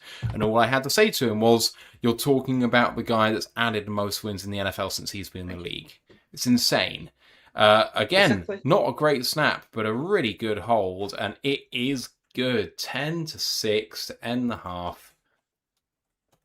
All right. I'll tell you what. Sorry, you go. Yeah, with the snap, I think with the snaps, I think it's because it's just a bit of a wet ground. I'm not trying to obviously back up my boy, and give him an out, but I think that might explain slightly why like the snaps bad, hold bad, just a bit wet. So we should be what Gavin's saying. My experiment says, why does Jake Bates do that hand thing like he's trying to start a motorcycle before the kick? Frankly, I think it's probably just some sort of like ritual twitch that he has, which kind of gets him in the zone. If you have a look at Rafa Nadal or Novak Djokovic, they bounce the ball the exact same amount of times before they throw. If you look at Johnny Wilkinson before a kick, he would hold his hands in a particular way, and it just helps center them. So I think it's probably a calming mechanism. Yeah, or the one that pops into my mind because he lives in my head rent free. Ronaldo pulling his shorts up before he takes a free kick and then skies it into Rosette. And my experiment says I must read this in a southern accent. I said, "Let's go tie a ball game at the end of the half." Paul Air Walker says, "Guess I should start scouting long snappers." You dare? To be fair, all 3 long snaps so far have been slightly off. I'm not going to say a lot off because we've hit all 3 field goals, and that's good. But they've just been forcing Fox to do a bit more work as a holder than you would like. Mm-hmm. I wonder for Fox's made field goal, who the holder for that was. In training camp. Oh, apparently I needed to read with the southern accent the message above instead of the messages below. My experiment says, "Arkansas reading test if you've never heard of it." Okay, there we go. They can read in Arkansas. I can read in Arkansas. Well, see, I can. They can't. You've raised a good point there. Oh, no, the southern accent was for the Arkansas reading test above where you say the letter, but it spells a sentence. MR Snake CMBD is... What? CMBD is... I don't get it. I think Arkansas. Say again. Either, I think it probably would have been Altmaier that would have been the holder. That makes sense. Obviously, the backup holder is not a particularly important job, but you do have to have someone. Mm-hmm. Stitching down the rabbit hole says, I think a close look at Tesla's second incomplete shows the defender hooked his arm. Fair. Fair. I haven't yet seen it. No, me neither. Good evening to Jonathan Anton, who is in the chat. Right. Little roundup, shall we, for everybody, Ash? offensive side of the ball, 6 points, all late, but drives have been fairly good. Altmaier moved the ball fine. Dobbs has actually brought a breath of fresh air from my perspective. Big loser tonight so far is probably Miles Frazier, I would say. Then maybe at the moment Tesla, who has now been out of the game actually since everything happens. That's not entirely fair on him. I don't have any other massive winners for the Lions. I think Conklin looked good when he was in the game. Sailors has looked excellent. Aside from the fumble, but that was a botch handoff by Altmaier anyway. Yeah, colour me fairly impressed by both Lovett and Jackson Meeks. Then for defense, I would say Nowaski was very impressive early doors. Otherwise, Skylar Gill-Howard and Nick Whiteside are probably my kind of key ups. I think any particular downs on defense, maybe Rakestraw's a slight down, but let's just pray he's still healthy. I won't rag on that too much. What do you think on both sides? Yeah, my other big up on the offense is Cedric Wilson. Like, he's made some good catches, some good blocks as well. And then Hassanin and Eric O'Neill on defense, obviously with the sack and the big hit on Joe Burrow and Eric Hunter coming out. And I know we're massive fans of him on this show, so of course we're going to pick up our guy. But when the big knock on him, according to everyone, was that he's undersized, he won't hold up against the run. He's made a good couple of tackles. He's looked good, and he hasn't really been targeted in coverage, which is obviously his big thing. And he's playing special teams. And when you're competing with a Damone Clark who's not suited up because of injury, Joe Barchi, Troy Reader, for that last spot, like a linebacker 6 spot, being able to do stuff on defense and special teams will help him. And hopefully means that when it comes down to roster cut downs, he's on the 53, we can all go and laugh at everyone and say, we told you so. I did also like Devin White early on, Troy Reader, so I think it was a good day generally for the linebackers. I do think that linebacker is a position that will generally pop on preseason. It's very obvious to see ball, hit ball in the run game. So in some ways, it's a bit of an easy thing to do. You want to see it in coverage more than against the run. You don't want to see people failing against the run, but it's one of those. Eric O'Neill, I have to kind of give a shout out to. I thought both him and Lucas actually have, I think, done pretty well on the outside. And how can you not mention Hassanin at this point as well? That's exactly. I'm just going to pop off for 2 secs. No worries. But yeah, obviously, there are other games going on around the league. Pittsburgh are beating Green Bay 7-6, 6-7, do the dance, blah, blah, blah. Patriots beating the Colts 10-0. Houston are 7-3 up against the Chargers, and Cardinals and Raiders are drawing 7-7. So far, I think it's been just a good week all preseason all round. As I say, Kendall Fielder's got an exception of that, and T. Richardson, that's fun. But yeah, it's just what can we do in the second half now? With obviously Blake Miller's probably going to take a seat. Is it going to be Sauce that comes out at right tackle? Now that Frazier seemingly has got the penalty yips, is we going to still put him out there? What's Wareham going to do? Is he going to sit? Is Dobbs and Altmaier, they're going to alternate now? Like, what's going to happen there? A load of things to keep an eye on. Is the linebacker rotation still going to continue? Are we going to see some of our men on the field on defense? I wish PFF were up to date with their stuff so I could actually give you proper up to date stats, because they've been slow with it.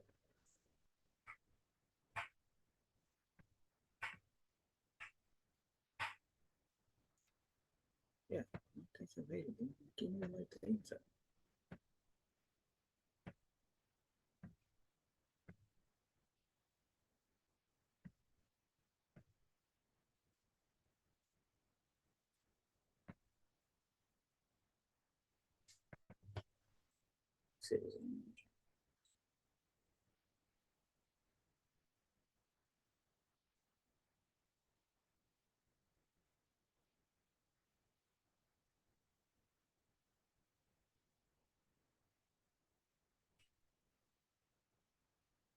trying to see if there's any injury updates on Rakestraw and Winger. It does suck for them, but at the same time, just makes that 24 draft class look so bad. Obviously, Arnold going to the Seahawks now, great. Rakestraw seemingly injured, and then over Sandfield, great.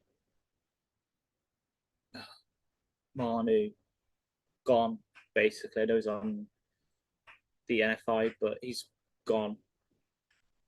Varkey, obviously, I love as a special teamer, but he's got his weird eye, broken nose thing going on, so he can't play. Wingo injured again. Hopefully, not too badly, obviously. Mahogany's looked okay, but obviously had that illegal man downfield penalty. Was probably arguably guilty for the sack that ended one of our drives near the red zone. Like, I know we're gonna have misses, but that does hurt us where we are right now. I've still wanted to work out, but yeah, it's not based on right now. 1.5 into a preseason game, it's not looking good. I'd say that Whiteside's comfortable of Rakestraw now. Maybe Dorsey's going to be a lock for the roster anyway with his special teams, but he looks good when he's playing on defense. Just he was stride for stride with the receiver before Harper came in and collided with him, trying to get the pick. Harper's looked good, aside from his penalty on special teams, which he needs because he's battling for that last safety spot right now. Because we know that Clark's going to make it, we know Maddox is going to make it. He's sat. Unless you put both Branch and Kirby on PvP, are we going to take someone like Harper in, or would we rather bring Rakestraw or McCreary or someone like that in? Because you've got Izzy in, you've got Clark, you've got Brian and Kirby. The team might be, oh yeah, they're going to be back soon enough. We can deal with Harper, and then he goes on the practice squad. We can sneak him onto there. Unfortunately, I don't have the YouTube chat up because my laptop might be able to hold it.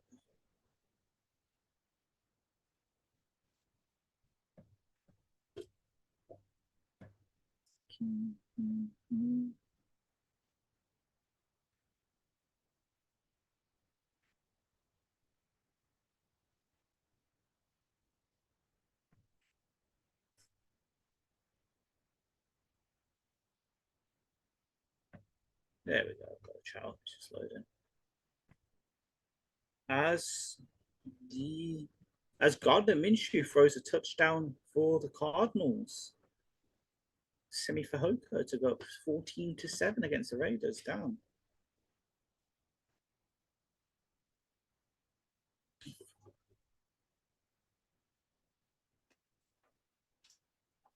There we go. Chat's up. I'm going to answer questions now, thank God. I'm okay. I'm tired. I was at work early and I've had a snap, but I'm doing okay. I suppose I have to chuck a monster. Not seen Armen on defense at least. He might have been on special teams. I was hoping PFF would load properly. I have to start because then I'll be able to tell you like who's played how many snaps, blah blah blah. But it's not there. Yeah, I think Wingo might be done. We've got to kill Howard, looking like how he has the end of this quarter playing that role. Him simply not be able to get on the field where we needed 3 techs last year.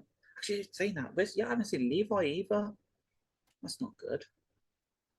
But yeah, I think Wingo's, if this injury is bad, yeah, could be the end of his career here because by the time he's healed up, we've probably moved on. And then, yeah, Varkey was on the draft choice. Choose him over. Yeah, because when Varkey is healthy and playing special teams, I know it's not hyperbole because you can put up his numbers from his rookie year, but he was fully healthy. He is one of the best special teamers in the league at his kind of role as that kind of lead blocker on kick returns and that he can play. He's a multi-phase special teamer. It's just did get was it a hamstring last year that just niggled at him and he couldn't really come back from it. And then now, obviously, this year the freak finger up the nose, breaking his nose, poking his eye, whatever injury it was. It's rough. Levi has been playing, thank God. I was worried because I really like Levi. I know he's obviously not been doing much in training camp, has he? Because he's been with the third string. But I think that's just we know what you are. We know you can fill in the big engine. We know you can do the free tech stuff. We just want to see what we've got in Skylar Howard and that. So glad to see he's still hanging around. So I do like him, even if it's just for this year. And then he goes and signs a 1 year, $6 million contract elsewhere. Kickoff is away and up to the 31-yard line for the Bengals. Oh, nice interview with Jahmyr Gibbs there.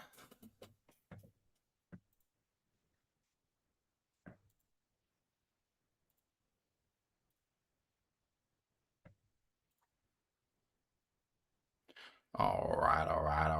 Up to the 30-yard line.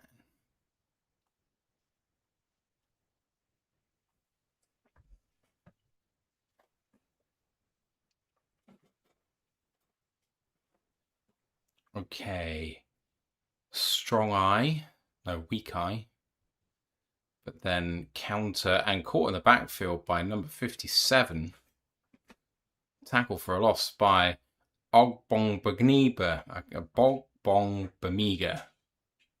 That's the one. After I just said I haven't really seen him on defense, I'd like to see it. Very good, very nice. One play, TFL, check out of the game. Mm-hmm. Ben's still on that play as well.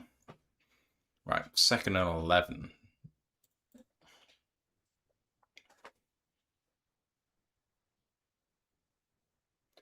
Throw by Johnson and incomplete. Good coverage by Roger McCreary on the outside. Again, I'm not trying to fixate on him, but good coverage there from Hunter on, I believe that was not Gesicki. The one that caught the touchdown earlier. His name's gone out of my head because I'm slow. 3rd and 11. Grandizer wanted your opinion on Bridgewater and Jamarco Jones retirements, but I don't know if you've answered that. No, I haven't. Bridgewater, could see it coming from what's out of camp. Makes sense. Jamarco Jones, pains me, I did like him, but now he's obviously got a scouting job, the Lucky Devil, so Well defended by the offensive line there, but forced to throw incomplete. Keith Abney coverage, 4th down and 11. 3 and out for the Lions. Good start for defense. Yeah. Now it's on. Look at Chef and Abney like that. You gotta love Shep being hyped. Yeah. Andrew Walker, F4W on YouTube, says, with more concerns about the starting defense rather than a loaded offense, I am overall encouraged by the backup defense tonight. I think they've been fantastic as the return is fumbled by Lovett and then tries to cut inside but fails. That's a return for basically no gain, and there's a flag. Gotta be on the Lions.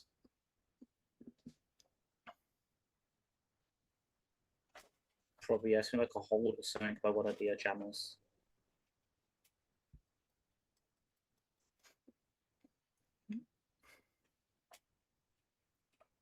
Blocking the back by Thomas Harper. Again, after I was talking about him in the break and saying, I've looked encouraged from him. He is fighting for a bottom of the roster spot right now with obviously Clark and Izzian and Maddox being above him. Not good. Oh, American advert with Nick Mohammed in it. Oh, it's that like hotel like sports people messing around advert. Speaking of him, have you watched the first couple of episodes in the new season of Ted Lasso? No. It's good. Good. I don't intend to watch any of it until it's all out, and then I will binge it on a trial month of Apple TV. Oh, yeah. I know what I'm doing. Yeah. True. I don't want to give anyone any more money than I need to. Work has been crap right now, and I feel like quitting my job. The problem with that is that Sarah doesn't have a job right now. So that would be, well, that would be a big loss of income for us. Yeah, things have been interesting at work this last couple of weeks. I can relate. Let's hope DSC can be a thing, because I'm hanging all my hats on it. On that point, I talked to Silas, and he thinks that although the MVP will be ready on the timeline that I thought, that the actual MVP to production is not as quick as I thought it was going to be because of trying to do like DDoS protection and stuff like that and whatever. So I did not take into account what I have been told is called DevOps, and I don't really. It's a term I'm aware of, but don't really know what it means. So yeah, fair. Fun. So I still need everything, like I said, but yeah. So we had someone get in touch with us. I don't know if you heard me and I haven't mentioned his name before or not, but there's a guy who is a Lions fan who's also a Millwall fan, but not that guy in our Discord, who got in touch with us, and I had a call with him yesterday, called Tom. He is the lead booker for Matchroom Boxing. Yeah. So that's interesting. He apparently booked the guy that Anthony Joshua just fought and almost lost to. So that's been really cool. Talking with him, and I demoed DSE to him, and he basically looked at me and said, "Can I use this now, please?" So that was awesome feedback. I was so hyped. As Brad, this is why I hate the fact that I've got Central because I'd love to listen to Brad right now. I'm listening. On that thing, you might need to resend me the invite for the new website because it hasn't worked. It keeps saying invite not found. For the Drive instance where you're like inputting stuff, or the actual website itself? Our new Raw the Lines website. Oh, that, yeah. Yeah. I've tried logging in again today, and it kept saying invite not found. Okay. I've made my account, use the same email that you sent it to, it's just not working. So interesting. I know, which sucks because I was hoping to do a quick, if I get time this weekend, quick review article on this, but yeah, you're not on the list of users.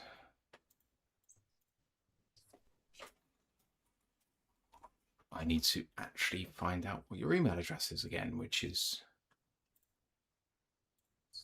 I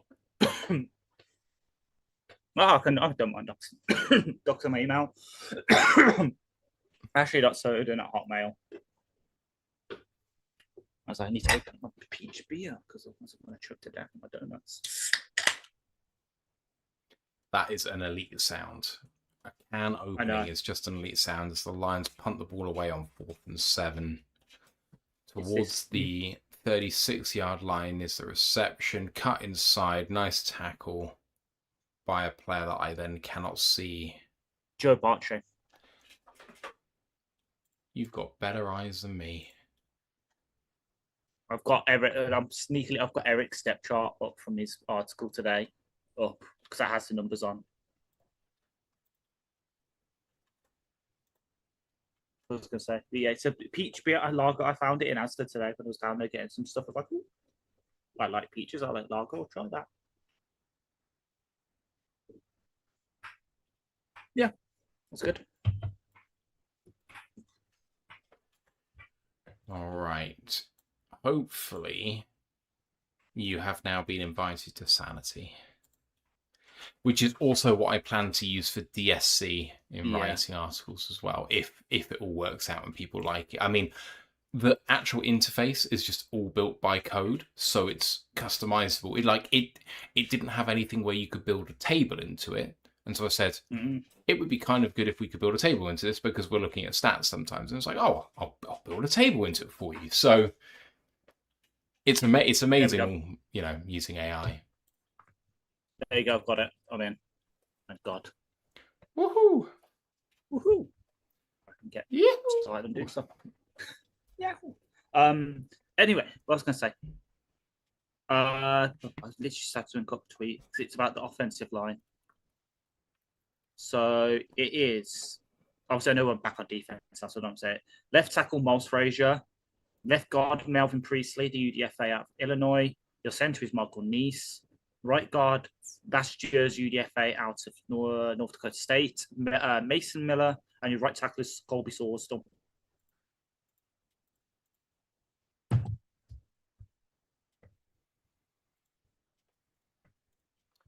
Grandizer says, Peach Lager, the official drink of Ash Soden of Roar of the Lions UK. Probably some form of energy drink, as much to my girlfriend's disdain. How is she? She's good. Unfortunately, she won't be joining us in Munich. Oh, it doesn't work out. I know. Okay. That's like, so I was looking forward to finding out how much of a victim she is in all of this. One day.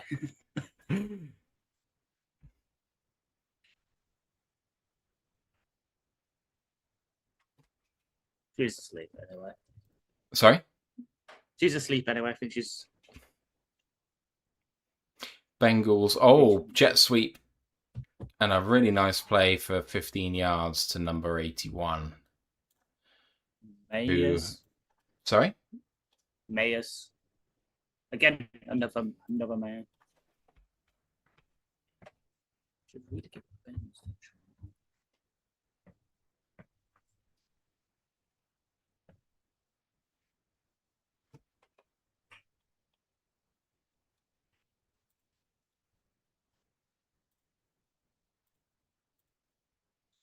Dante Mayers. Touchdown for number 1 overall pick, Fernando Mendoza. At the 40-yard line for the Bengals, first down and 10. Pitch to the right-hand side, trying to get the edge. Does get the edge. Nice hit by Keith Abney, forcing him out of bounds after a gain of about 3. I'm going to say 2nd and 7. I thought it was only 1. They say 1. Did not look like 1 live. In my humble opinion. Mm-hmm. Oh, I forgot that. Oh, we won't see him, but I forgot the Bengals have Connor Lou. 39-yard line of Detroit here as the Bengals are driving in shotgun in 11 personnel. 1-step drop, quick throw on a slant to number 17 for a first down. Dorsey in coverage, flag on the play. Legal formation, but I think the running back was not done right. 32 covered up 84. 5-yard penalties, 2nd and 14 coming up. Good calls there. I'm trying to learn the formations better, even though you'd be surprised I don't actually know them all. That's what I'm trying to learn this off-season, is trying to teach myself them. And defensive ones, stuff like how you like double A mug and all that, bear fronts and shit. Because I think we're doing a lot of bear fronts this year, so I'm trying to learn it. Big Area says, winning the lottery will fix a lot of my issues. Yeah, me too. Oh, yeah, same. That's but only if it's the Powerball. Literally was about to say, that's what I've been playing. I'm playing the Powerball, and then once a month I play Set for Life, the one that gives you 15,000 a year for 10 years, 15,000 a month for 10 years. So Powerball is also a 30-year agreement. So it's okay. You win 400 million, but it's 30 years worth of payouts, and by the time you get 30 years down the line, 13 million a year is a drop in the ocean. Of course, it's not even your pension payment. Also, I'm told. Oh yeah, you're telling me. I got paid literally when we started the stream, and despite me doing a lot of overtime, the taxman just basically took it all. As an accountant, that seems dubious. Yeah. I paid something like 400 in pay as you go, pay as you earn, whatever you call it. Yeah, PAYE, pay as you earn. Yeah. Generally speaking, if you've overpaid in this month, then you will find your tax slightly less over the next few months if you don't work the same amount of overtime. So you'll actually just receive effectively the refund over a period of time, but you kind of won't see it because it'll be small for well, all of the months from now until April. So makes sense. That's how, because I've got a refund coming on my student loan because I suppose I paid too much last year. So that refund is paying for Munich. okay, I didn't even realize that you could do that. Refund on a Yeah, nor student did I. loan. So I got an email and it's like, oh, you paid too much on your student loan last year. If you want, you can have it refunded and then have the balance. Like, you still theoretically have to pay it back, but we all know you don't fully pay back your student loan. So like, hell yeah, I thought it was just going to be like, oh yeah, you get 30 quid back. I suppose it's 480. Nice. So Pitch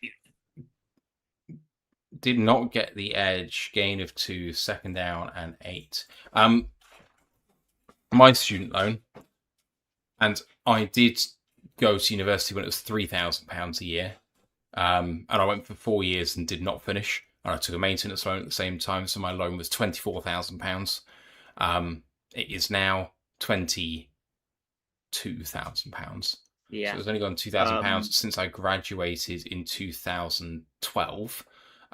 Did not graduate, but finished. That was 14 years ago. Unfortunately for me, I will have it written off in 11 years, but on my current earnings, I will have it paid off in 10. Yeah. Which, like, okay, it's not a bad thing to have enough pay where it's actually getting paid off now. At the same time, maybe it's a reason to quit my job. Mm-hmm. Yeah. Same, like, so obviously I did the 4 years, but I think mine altogether with maintenance loans, that's about 60,000. Yikes, that interest is brutal. Yeah. Andrew Walker says, you know it's preseason when tax chat is more interesting. Hey, I love my job. Same, I don't really love the railways. No, genuinely, I actually really do enjoy the nuts and bolts of my job. I don't enjoy the politics in my job. You know what? Same. Actually dealing with, like, people's tax issues on an individual basis, a question here or there, is super rewarding. You make a difference to people's lives, and Carlton's just kind of mentioned that. Ash, make sure Matt doesn't charge you for tax advice. If I was, a sole trader, if I was going it alone, it wouldn't be an issue. Mm-hmm. A quick throw and a lovely cut by 87. Gets about 15, 16 yards, beating Amaris Brown. That was what I was focusing on. I was looking at the QB there. He got fucking destroyed. Yeah, I am charged out now at £145 an hour. Whoa. Obviously, I don't see anything like that, but yeah. Mm-hmm. Marker says, my first student loan was 90 grand, paid it off. My second student loan was 70 grand, still owe 60. You have paid off $100,000 in student loans? That's insane. That's actually insane. $100,000 is a ridiculous amount of money. That is about 2.5 times the average annual salary in this country.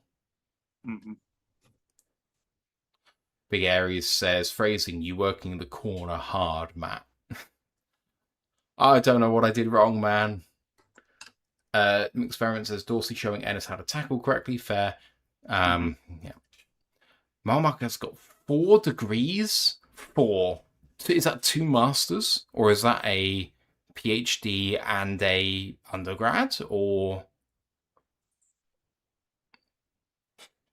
I can't imagine being a full student once and wanting to do it again. I mean, I wanted to do PhD as well. It was Lauren Strickland's headed to the medical tent. 2nd and 5, quick throw, 1-on-1 ball to the outside. McCreary in coverage, caught but out of bounds. 3rd and 5. 5 would get you to the 3-yard line for the Bengals. McCreary very combative at the catch point.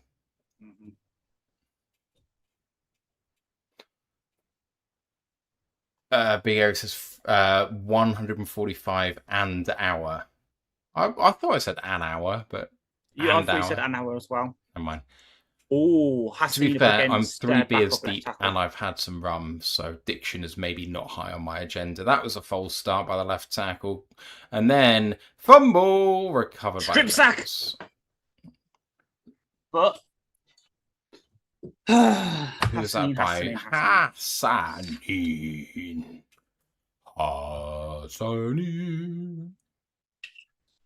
Oh, what a chop on the quarterback's arm. Fuck yeah. That's a great rep. Yes, Ash, let's go. You're not working tomorrow, are you? I'm not. No, I've got it booked off. I was going to say, I know obviously you guys discussed it on Monday. He's moved to Big End. I think it's worked. I know it suits him. Looking at his profile, you usually say you wouldn't suspect it, but as he said himself when he was asked about it, it's the role he played at Boise State. He was the anchor end, as they call it. That's what he's doing here. I think one of the things I said to Ant was his body frame could add pounds to it. So at the NFL level, he carries it well. That doesn't necessarily mean he's going to play it well. And the thing is, he plays with such twitch, you think he should be potentially a speed end. But if you can play big end with twitch, that's exactly what the Lions have been looking for in terms of a big end who can hold up against the run, but can still rush the passer when required. Yeah. That's exactly what we've needed. Exactly. And I can't remember who it is. It's probably Justin Rogers that's saying it, because obviously it's a deep dive into first thing. Hassan this off season basically hung out with Hutch at his training. His trainers took off 10 pounds in body fat and put 20 pounds of muscle on. Like, he went to Camp Hutch in the same way that Manu used to go to Camp Taylor Decker, except he seemingly worked better. I have not been a massive believer in Hassan. Not that I think that he would necessarily not succeed, but I think our track record with people like him is bad enough where I am now expecting not the worst, but just an average outcome for a person picked where he was picked, which is probably not a long NFL career, really. So that's kind of my expectation, which I think is probably realistic. And every time I see him on the field, he looks better than I'm expecting.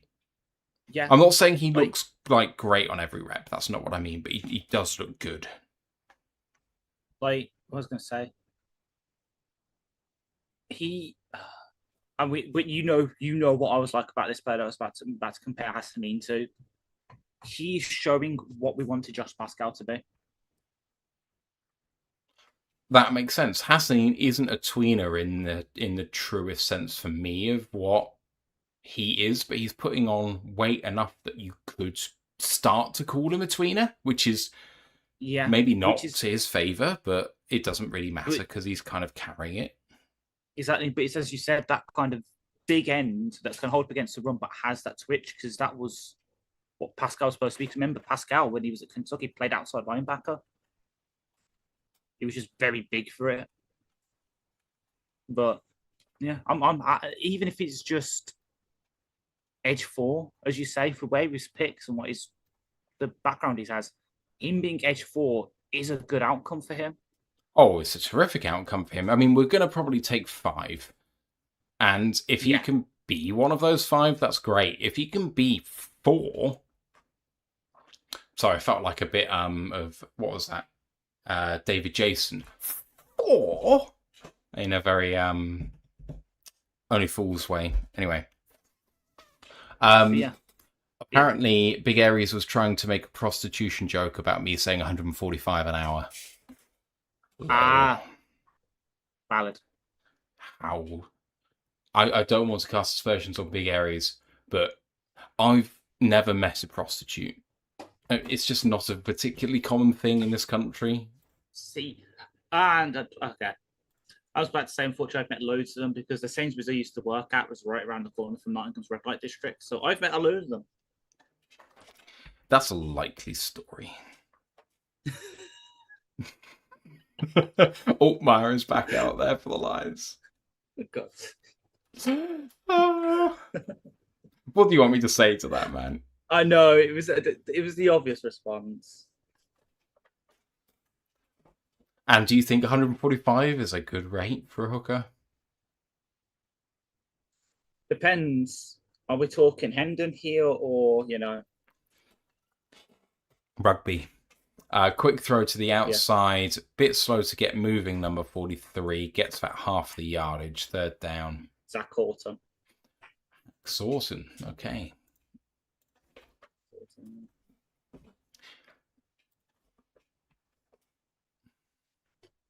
5:53 to go in the third quarter. Can the Lions convert on third down here? Don't really want to be punting again. Altmar from the 31-yard line of Detroit in shotgun. 0-1 personnel. Draw, handoff, and gets it and more. Loads. What a cut by Sailors.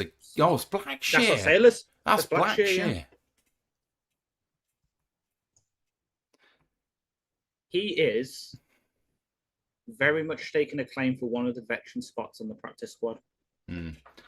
Mile Marker said, who the heck is Blackshear? He was signed, I will say, relatively recently. 2 weeks, a week and a half. He was signed after the Varkey broken nose injury. Detroit says, it says, you say that, but isn't Nigel Farage a hooker? In the sense that he is someone who is available for money, yes, he is. Yes. Also, let's see how the Clacton by-election's going. Oh my God, yes, please. I'm Mr. Binface, please win. Farage claims he has won fairly convincingly. Official turnout 44%. No actual results yet, but everyone's expecting Farage to win, but apparently Reform are looking for 70% plus. That's what they consider success. They're not. Either way, it's a loss for them because either he loses to a guy who dresses up as a bin, or you win, but your only opposition is someone that dresses up as a bin. Yes. Yeah. All of the debates when it comes to prime ministerial debates are going to be, do you need to talk to a bin first before you can come and talk to us? Mm-hmm. Let's throw all of what he says in the waste paper basket. Mm-hmm. Lions driving here, 13-6 down. Botch snap. Falls down. On top of it is Blackshear. Come on, Luke. Use the force, Luke. I think that's on Nice. That's on Nice for me. Oh, yeah. Nice didn't get any of that ball. Call me crazy, but I think you should probably have your hand on the ball before you start snapping it. Yeah.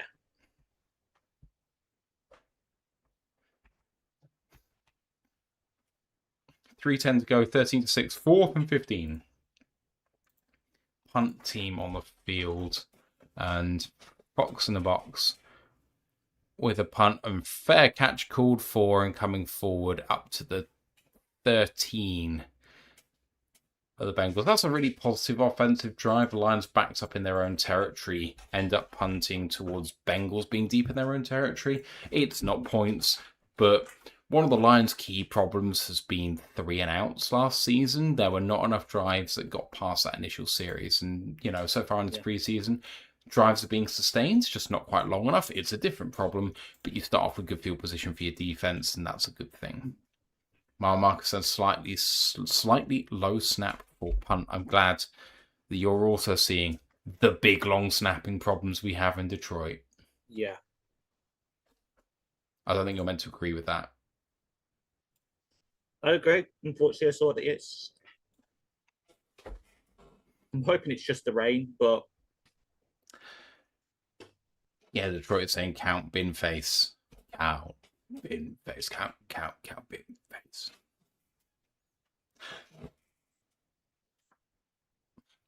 I will say about candidate him. Sorry? I was going to say who's more for candidate, him or Lawrence Fox? Oh, Lawrence Fox. Lawrence, I will take you to court, Fox. Mm-hmm. Lawrence That's perjury, Fox. Lawrence, I fumbled Billy Piper, Fox. Literally, what was I about to say? I was about to mention Billy Piper. Genuinely, that's horrendous. Like, Yeah. Billy Piper is like, I don't know, maybe calling her a top 5 woman that I've kind of watched on TV in my life, and like top end, like Secret Diaries of a Cool Girl, Billy Piper. Oh my word! Obviously, for And me, Rose Tyler and the song that she did in 2002. so is Rose Tyler the Doctor Who? Yeah, Yeah, I don't do Doctor Who. valid. Really? Is it valid? Because I get hate for that. Yeah, at this point, oh, it's 1998, but because we want to. Jesus, as old as me. Um, but yeah, everyone has their own thing. That old era, like when that was coming out live, great. Doctor Who now, Jesus Christ. People on Wattpad could write better stories than what they've been pumping out. Ooh, so my season is just about to renew on football head coach, but I've just Oh pulled hell yeah! Derek Moore as a rookie Oh nice. and Max I've got Clare. my new one is this the show is on mobile now. Oh, Keith fucking Abney, let's I know. go. Dunk Sit tackle. down. Oh, sorry, man. No, Oh, yeah, it's. I'm gonna say that I've got the show, the baseball on my phone, and I've got some good cards. I've got a 93 Shea Langoliers as my catcher, for instance. I have several really big cards, but because the season's about to refresh, I'm going to lose them, which is really Yeah. frustrating. Hand off on 2nd and 6th, gain of half a yard, going to be 3rd and 5.5 for the Bengals. So, okay. Admittedly, this is going to sound slightly misleading when I say this. Drew Allers' first pass of the preseason went 75 yards. Admittedly, most of those were after the catch, but Just under 2 minutes to go in quarter number 3. Shotgun on 3rd and 5 for the Bengals on their own 16.5. The quick throw on a slant and completed for a first down gain of about 12. So, in response to Cartwood, who's saying it says, "What's no Doctor Who at all?" So, I did watch a little bit of the David Tennant Doctor Who, but that is more about David Tennant than it is about Doctor Who. I find Doctor Who to be yeah, a children's version of a sci-fi, and I am a serious sci-fi liker. So, yes, it exactly. feels a bit not cheap, but it's unserious, and that's fine. It's okay to be an unserious sci-fi. Unserious is quite fun sometimes. See Red Dwarf. Red Yes, Dwarf season 3 onwards. Red Dwarf season 1 and 2, pretty serious and actually really, really good. I prefer dark Red Dwarf than the quite light thing that it came out with after Kryson came on board, although I love Kryson as a character. Red Dwarf is one of my favourite ever TV shows. yeah, and that's what it was built for. Doctor Who back in the day. Sorry, first, it's just it was designed for kids. It was it was a teaching tool. That's why they did it. So one week you'd go into the future and fight aliens. The next week you'd go back to ancient Rome. It was a way of teaching kids about history through TV, and then obviously it's turned into what it is now, where you've got 2 million and two different people playing the Doctor and all that. It's confusing. But yeah, David Tennant, just what an actor. The thing is, I hold the same opinion about another franchise, but I really, really like that franchise, but I acknowledge that it is the same thing as Doctor Who, and that is James Bond. Yes. James Bond is the child's idea of an action movie, but I enjoy James Bond and I don't enjoy Doctor Who, and I cannot reconcile why I have a difference in those two things because they're scratching the same itch, but it's just, it is what it is. It's Bond. Like, I don't have to explain it. Like, I mean, before we came on live, I had, because I've got the TV on, so I'm watching it. Before I put the Zone on, I had Quantum of Solace on because that was just on ITV. So I was watching Quantum of Solace. Good film. It's an underrated film by Bond fans. It's because the writers' strike that happened around then, and they did Craig and the writers did the best they could. It's a good continuation of Casino Royale to finish up that through line. Brought in the real life story about the water crisis. It's just because the Bond girl, Bond doesn't really get with the Bond girl, blah blah blah. That people don't like it. Like Dominic Green is a really like good villain. Yeah, he is. And Spectre, as a follow-on to that, like as a trilogy, it's really good. Well, Skyfall. Oh, Skyfall, sorry. Spectre. Yes, Skyfall is god tier. Yeah. I love Skyfall. Grandeyes are asking about Humans as a TV series, describing it as a must-see for sci-fi fans. I've seen bits and pieces. My girlfriend has seen the whole thing. She speaks very highly of it. I'll say my girlfriend. Yes, I think Sarah has watched Humans. Yeah, she was watching it when we were first getting together, and I, have just seen bits and pieces, but it's meant to be very, very good. It is good, yeah. It's not really the same thing, I guess, but for some reason I lump it in the same kind of bracket. Misfits.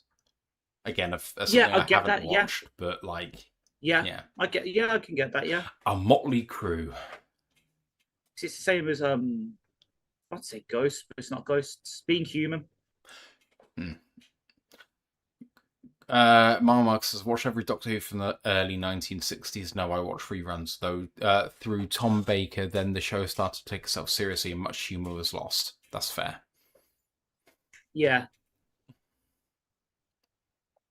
And then Grandeyes says, Matt and Ash, did you watch the early 1980s show Blake's 7? Did you see there's a reboot being filmed? I did see there's a reboot. I have not watched it. The original. Hand off by the Bengals as the coverage has the line to gain on the wrong side of the field. The line to gain was in the backfield. Well done, guys. It's preseason for the guys in the booth too. Again, there's another tackle for Eric Hunter in the run game. 3rd and 1. Carlton says, okay, Bond revamp, go back to origin story set in goes back to origin story set in 60s, no worldwide surveillance, high-tech social media, Navy commander Bond joining MI5 with a believable license to kill. So basically, just after Casino Royale's trilogy, then, because that's that's not that early on, is it? Really? No, Doctor No, and then so Doctor No. From Russia with Love. Yeah, I could see that. If you want that kind of origin story, though, and I can see them doing this because Amazon has got it, the game that's just come out a couple of months ago, First Light, very much is that. It's the Bond becoming Bond in the modern day, though. So, like, I don't care about it. The whole thing is that Bond basically has to stop a bad businessman because he's made an AI that can predict stuff, but the AI keeps getting it wrong. So the businessman's killing people to cover it up.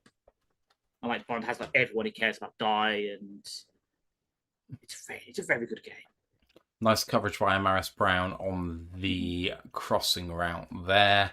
And Marmark says, who is Brown? Amaris Brown is a cornerback we've had on our roster since the beginning of camp. I think we signed him as a UDFA pretty early on. Yeah, he's a UDFA from, I want to say UNLV. I think you're right. If you go into our TikTok, there is a breakdown on him by Poole. Toss play to the right-hand side. And well covered again. 3rd and 3 now. And Grandeyes has said, I didn't pay attention. Sorry? We've just talked him up. Maris Brown's down on the play. Oh. Grandeyes says, I didn't pay attention to close enough, but some say Farscape is near Blake 7's rip-off influence. I enjoyed Farscape very much as a series. Very, very much. I think it's very good. Yeah. Oh, why can't I remember a particular sci-fi I really like? Andromeda. Andromeda was very, very good, mainly because of Lexa Doig, who is the wife of someone who's in that show, but is better known as Daniel Jackson from Stargate SG-1. That's why I know the name. Lexa Doig is elite and pretty unknown because I think it's the only role she's really ever played. She was in Jason X as well. Jason X. She was a voice actor on the redo of Flash Gordon in 1996. Stargate. She was in Smallville for a bit. I think it was her major role. She was Continuum. So she's very much typecast into sci-fi. Yeah, and then she was Talia al Ghul in Arrow as well. So my favourite sci-fis. So Carlton's just said Firefly. Firefly would be number one. I don't think it counts as science fiction. It's space western. Space western, definitely. But if you're gonna amalgamate sci-fi as an overarching genre, I think it probably fits, and it's my favorite. Yeah. And then I would probably go Battlestar Galactica remake from the 2000s, or not remake, the sequel from the 2000s, and then Stargate SG-1, and then Red Dwarf. Mm-hmm. Serenity is one of the all-time great sci-fi films, and it just doesn't get love like it should do anyway. Grandad says he loved Andromeda, but season 1 to have mid-season 2. I loved the idea of it. It was a shame that the lead actor turned out to be a fucking arsehole. Yeah. Well, same with Firefly and Nathan Fillion. What's wrong with Nathan Fillion? Obviously back then great, but then in more recent times, I'm thinking Castle, which is me and my mum's one of our favourite shows. He was in the lead in that. The reason it turned so shit towards the end is because he basically, he was just a cunt to a load of the main cast. Oh, that sucks, because whenever I've seen him speak, he seems like a really nice guy. Yeah. It might just be he's got better now. Like with the Rookie, it seems he's re-earned like sort of trust from people. But yeah, like there was a lot of bad rumors about him and Stana Kantic, who obviously is the end of Quantum of Solace. She was the female main character in Castle, but they hated each other by the end because he was just an arsehole to her. Ahmed is claiming a fumble recovery here. That's really close. That is really close to being a catch and a fumble. Ahmed thinks he has it.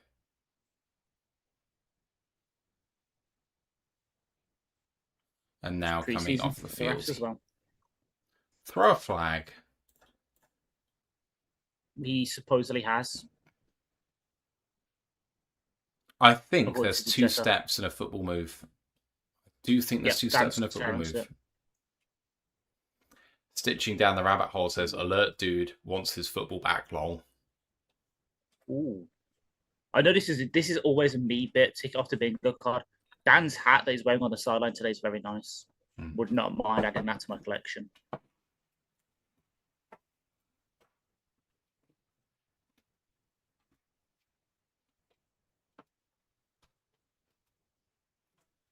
I mean, I think that the referees are going to thank Dan Campbell for actually throwing a flag so they can go through the procedure. Exactly, yeah. It is very close. If I had to bet, I think the call's going to stand, but I think this is close enough to make it worth it to do. It's to borrow from cricket here. It's umpire's call. Yes, indeed.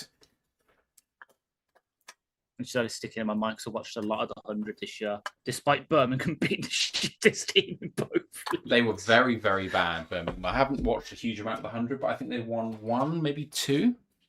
Yeah, if that. And then, of course, my other team, because obviously you said Nottingham, been the best in both leagues. So yeah, we've had really good cricket. Sometimes maybe good, sometimes maybe shit. I was, why they've got to put the old bloody Packers shit uniforms on the fucking screen? hate them. It is 25-3 in the morning here. Hope you're all well. It has been a fairly pedestrian game so far, 13-6. There's been some really high points for the Lions, both on offense and defense. I think the defense has been a beacon of really, really good work tonight. So I think the Lions can come out of this feeling pretty good. Some positive experiences here, some very negative ones as well, but that is what it is. I didn't even choose a Star Trek or a Star Wars as some of my favorite sci-fis. That is a bit weird for me. Okay, Star Trek's in order. DS9, Next Generation, Voyager, Enterprise, original series, and anything else comes after that. Alex. I loved Enterprise. Underrated. Mark said, what was that, Ash? From cricket, ? So when there's an LBW appeal, there is a margin of error which is effectively given as stay with the call on the field, which is called umpire's call. So if the umpire said not out, you stay not out, and that's where the ball is close enough to within the margin of error that you say the call on the field stands. And here, the call on the field stands as an incomplete pass.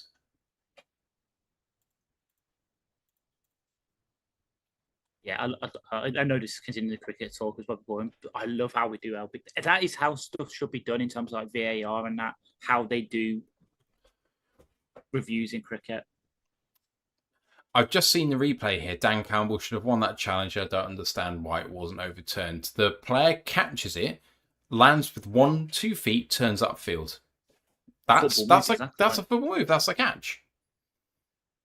It might have been very quick, and the ball came out very quick. It doesn't matter. He had full control, made a football move. I think that's an incorrect decision. Third down coming up for the Bengals.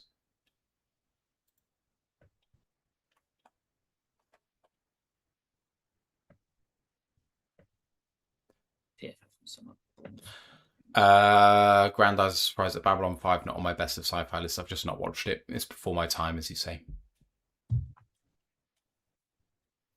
3rd and 5. From the 24. Emptied out. Under pressure, trying to escape to his left. Does have a bit of a lane, but good tackle by Skylar Gill Howard. Showing the sideline to sideline range there from the former linebacker. He's got, so for someone who is vaunted for his quick twitch first step, he can maintain good speed. Mm-hmm. He's not vaunted for his closing speed, but he shows off reasonable speed there as we have a field goal attempt from 41. From the left hash. Snap good, hold good, and perfect.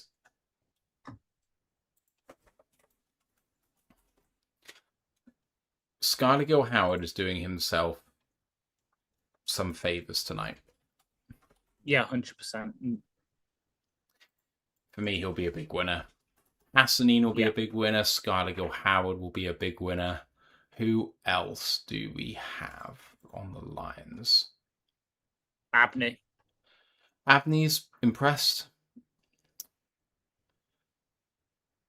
I think Meek's impressed me. McCreary has done well. Sailors has been the most impressive person on offense. Mm-hmm. Cunningham did good for the little bits that he's done here and there. Same with Wilson. Defensively, Hunter has risen up since halftime. Hunter's done very, very good. Nowacki, I mentioned at halftime. I think he was very good. Whiteside. I think Harper's going to go down as a bit of a kind of stock down tonight. Amaris Brown will probably be a bit of stock down tonight. Some moving bits and pieces here. Haven't seen a huge amount of Dan Jackson or Lauren Strickland, which has been a shame. Strickland was in on their last offensive series, and when they were scrambling, he kind of came up a bit lame. I think all the linebackers have basically had a good day, which has kind of been disappointing. Hunter, Reeder, Bachiog, Bongbamiba, Nowaski, they've all kind of done very well. And then White might have done the best of all early on against the run. I thought it was very good. Yeah. We would have thought it. Hey, we were a bit concerned about the linebacker room coming into the off season, and arguably that's the deepest position right now. It's the one that we've invested in the most depth, like high value depth. Yeah, I would say. But hey, Austin Damon said, "You watch Dark Matter?" Question mark. The answer for me would be no. Also, no love for the series UFO. No. Carlwood says Joe Bacci has surprised me. Me too. I think he's shown up quite a lot. Well, don't suit my own horn, but to do so. He has got experience. He is very much this year's Grant Stewart, in so much that he's been there, done that. It's done a lot of special teams. He's played a load of teams. He's played for the Bengals even before. So he's that experienced guy in the same way that Devin White is. It's just White obviously had that high of Super Bowl, All Pro, Tampa Bay Buccaneers, all that. Well, Barch has kind of always been a team's linebacker 3, linebacker 4.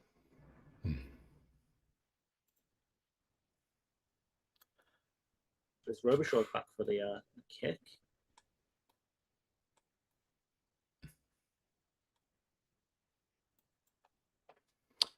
Carlton asks, where was Tyree West? For me, fairly a non. Yeah, I haven't seen. Oh, for God's sake, 48. Hunter limping a bit.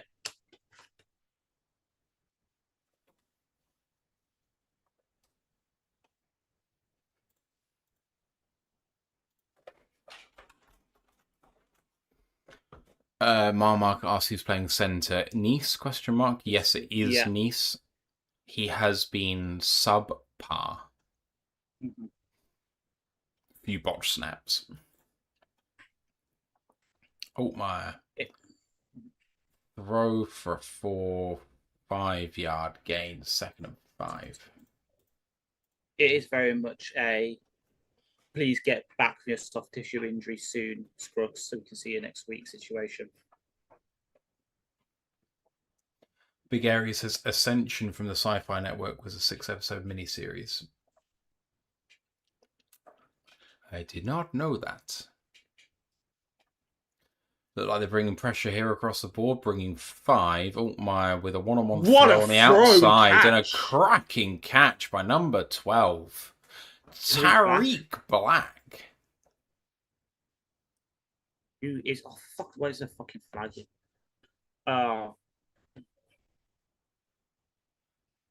Who gets pinged for pass interference. Yeah. He created separation with a little shove before the catch. I didn't see it, but let's have a look. Like the tie is that is minor. That's really minor. That's arm really fighting, good. And he's just disengaged.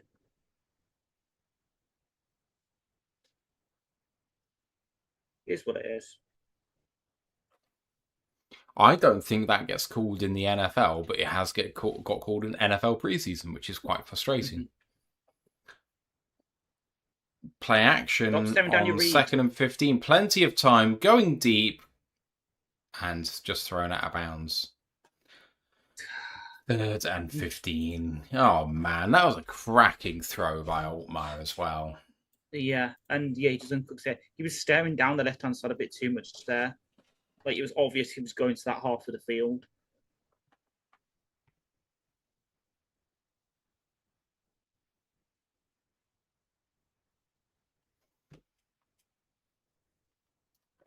Big Area says, you want to fit science fiction shows, favourite science fiction shows? I did. I wanted to know. Just don't know it. 3rd and 15, Altmaier under pressure, going to get sacked. Number 96, Robinson. And so that's going to be a pump. 2:45 a.m. over here. Hope everyone's doing well on this Thursday night. Oh, face mask missed on Altmaier. Oh, yikes. That's a bad face mask as well. Mhm. The fox in the box. Good snap. And punted away. Looked a Ooh. little left or right. Terry And, Martin was supposed oh, to take missed this there. him. And then 42 hit him, who's loving life for Maris Brown as a flag.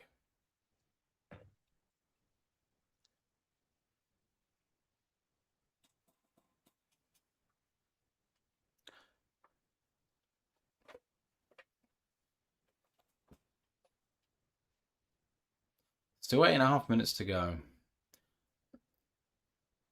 Block in the back by the receiving team.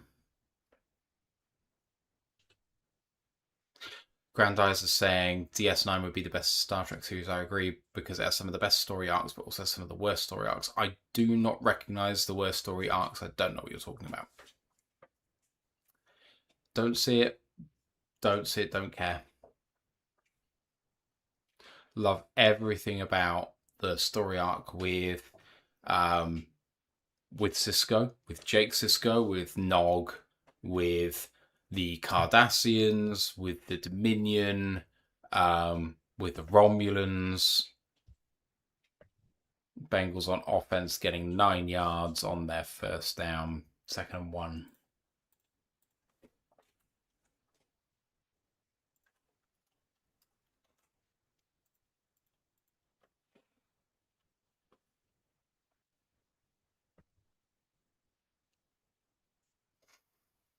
Oh, Sean Clifford. I'm going to be... Sorry, Sean Clifford? Oh, dear. Yeah. The big red dog. Sean Clifford, the big red dog. No? No, yeah, no, I get it. I'm just worried because I know the only time Americans have been exposed to Clifford the Big Red Dog is that bloody film with Jack Whitehall in trying to do a New York accent and failing miserably. I find Jack Whitehall cringeworthy to its greatest extent. However, if we're going to talk about British comedian exports to the States, I think that he is a top tier export compared to other people we may have exported. The number one choice from Britain, can't claim him as English, but from Britain, is Craig Ferguson. And I'm not hearing any other way. At least it isn't bloody Corden. I hate James Corden with a passion. Yeah, that is who I was meaning. Clifford gets rid of it, being pursued on 1st and 10, now 2nd and 10, as Lisa Di Lorenzo joins the chat. Hello. I think I've mentioned Craig Ferguson a few times on this show. The Late Late Show with him was the best TV I've ever seen. It's just elite. It's a throwback, so sorry?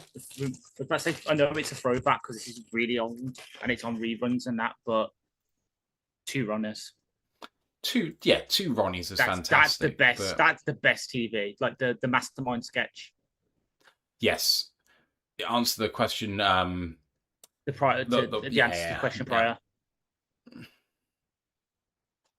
Yeah, but you kind of have to be English to find it funny because too many of the references are about like English politics or whatever. True. But Craig Ferguson, because it's unscripted, that's why I enjoy it so much. It's zany. It went in really odd directions. And if you ding the bell, we are German. And if we ding the bell twice, we are still German. I don't know, stupid stuff like that, but I loved it. Lots of time for Clifford to throw. Whoa. And good coverage by incomplete. Daniel Jackson. Very nice. 4th and 8, punt coming, and Dan Jackson can now go back to looking at myths and legends in favour of the Stargate. Oh, Abney's a roller derby guy? Never heard that before. Oh, no, that's speed skating, was it? Or was it roller derby? Speed skating. So it was like he's got that whole website with his old like high school clips and that on there. That's how we used to this whole thing. That's what I was saying. It's never been said before. Cause it was like every time he was mentioned, like for the first week after we drafted him, as well. He used to be a former speed skater. Mm-hmm.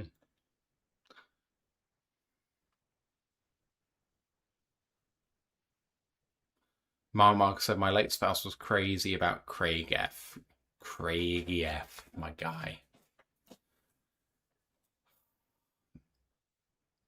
Only a Scotsman could create a gay robot skeleton sidekick who could do an elite Morgan Freeman impression. Lions at the 20-yard line and a handoff to a running back. Nice, very, very nice run by Kai Robichaux. Contacted about a half-yard deep, carries him for about 4 further yards, looking at about 2nd and 6, but it's probably 2nd and 5.5.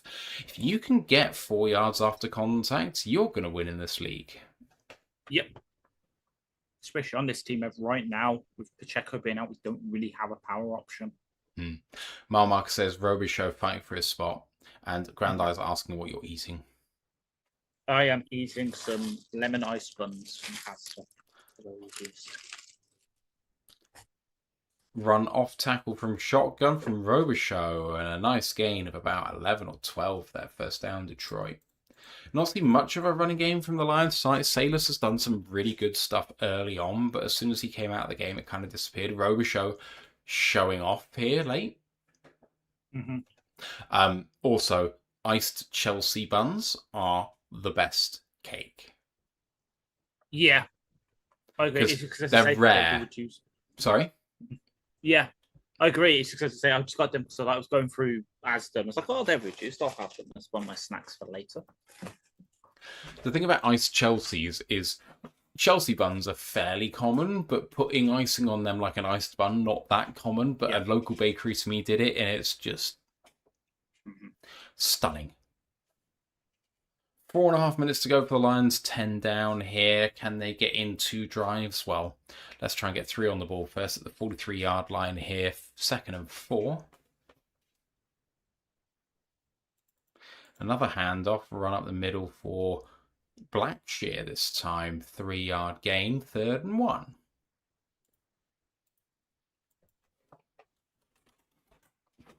Ooh, there's Panay.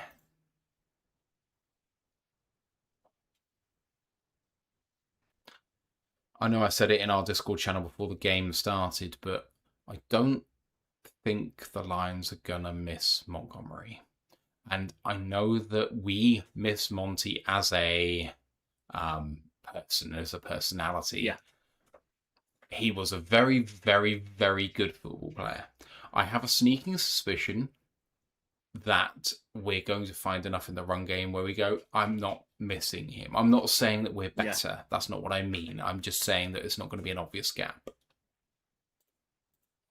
Lions in hurry up here. Altmaier getting away from trouble trying to scramble, but will get sacked.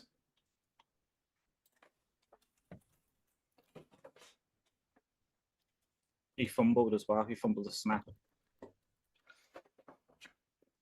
Carlton Wood says the only clips of Craig Ferguson I've ever seen was him interviewing young women. Was he more than that? And Mark says the interviews were the least of his show. His improv and running gags and diatribes were his touchstone. The thing about Ferguson was that he was an exceptionally funny character. He wasn't scared to laugh at something that was funny in the show, even if it was like unprofessional. He wasn't scared of being unprofessional on the altar of it being funny. His most interesting interview is probably Stephen Fry, who he cleared an entire show for and just had a one-on-one chat, which is amazing for an hour, just them two talking. But his Robin Williams conversations are very, very good. His Kristen Bell conversations are very, very good. One of the cool things he did was he took a comedian with him abroad to... So I think he took Kristen Bell to France. Someone else he took to Scotland, someone else he took to Ireland, and it was just a really cool, like, different thing to do, which there was like kind of no agenda to it because it's their show. I think some of the cross-dressing skits he did quite early on in the career were quite funny. He was not good at a female voice, but he tried his best. I think that his cold opens were very, very strong. And then you watch all of the really funny stuff, and then when his mother passed away and he eulogized his mother as the cold open, it was one of the most touching things I watched on television. So it's the ability, which I think is fairly unique to British comedy, where a comedian can deliver something very poignant and heartfelt, is a beautiful flex.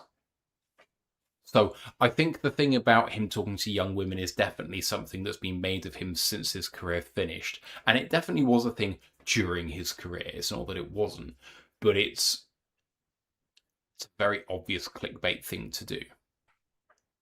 Now, like, it will continue to get views. But I think it's funny. He was cheeky in the way that, like, Londoners like to be cheeky. He had a bit of kind of Cockney to him, even though he definitely wasn't from London. He lived in London a long time, but he was just a smooth person. And I think the way that he was able to speak to his guests with the understanding that he wasn't going to ask any pre-planned questions, he was going to let them promote what they were there to promote, and otherwise they were just going to have an open conversation where they hadn't agreed any question beforehand, but he also wasn't going to ask any difficult questions, made the conversations far more authentic. And that meant that when they went zany, because they had established trust, they were able to carry the conversation with the guest. For most of them, there were a few that went very, very badly because they did not get it. But it is what it is.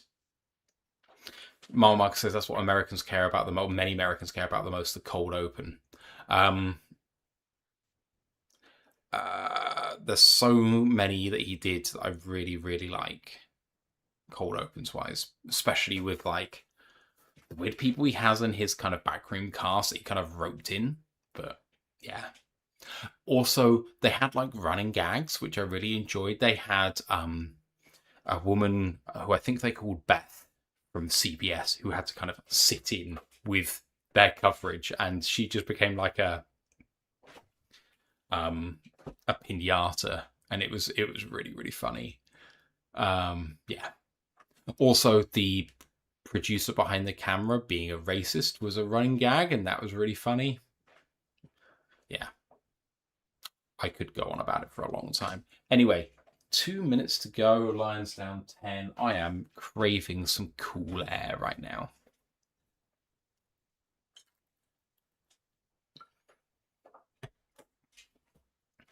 The Lions have not had any urgency, Ash. I have to imagine if we scored a touchdown here, we probably would kick an onside kick, but not really have any urgency either. Ooh, nice Altmaier with a slant, love it, gained about 15, first down Detroit, and a little bit of hurry up now coming. 24-yard line now of the Bengals. Lions are lined up. Altmaier asks for it, 140 to go, gets it, looking down the field for the end zone.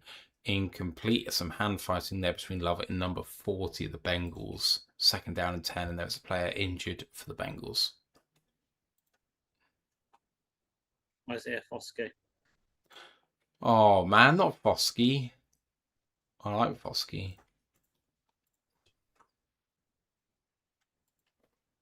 He can't catch a break either. Between him and Brian Brzee, you've got like that sort of tweener DTD who did really well at college, and you think they should translate okay to the NFL, and just keep getting little niggling injuries, and it sucks.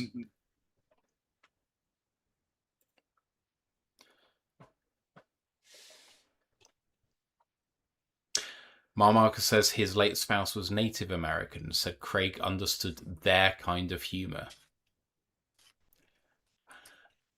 Intelligent guy. The way he spoke about him being an alcoholic and kind of his battle to sobriety is also something that I think resonates with a lot of Americans specifically. I think that as a people, the British are far more prone to alcoholism and prone to denying it. Yep.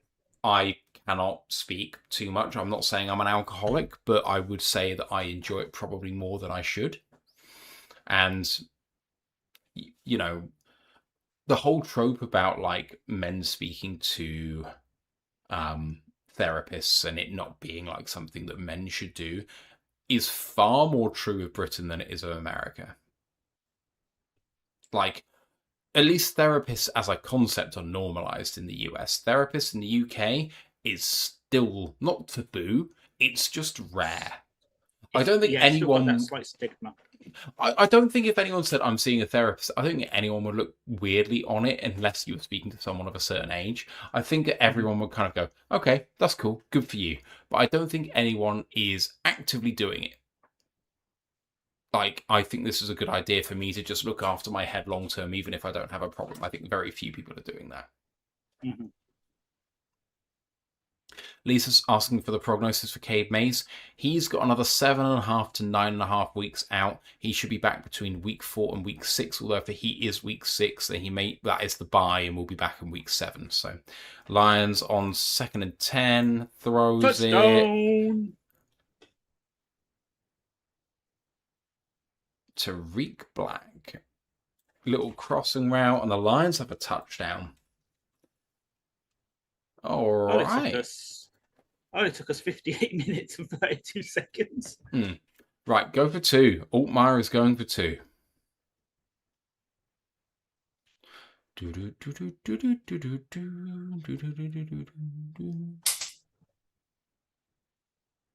Tigers PR tweeted 4 hours ago, for the first time in franchise history, we've recorded 6 shutouts in a 14-game span. That is the most of any MLB team this century, which is only 26 years, but it's still a lot.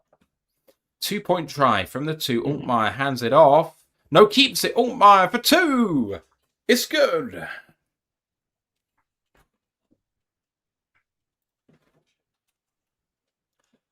Altmaier has been relatively impressive.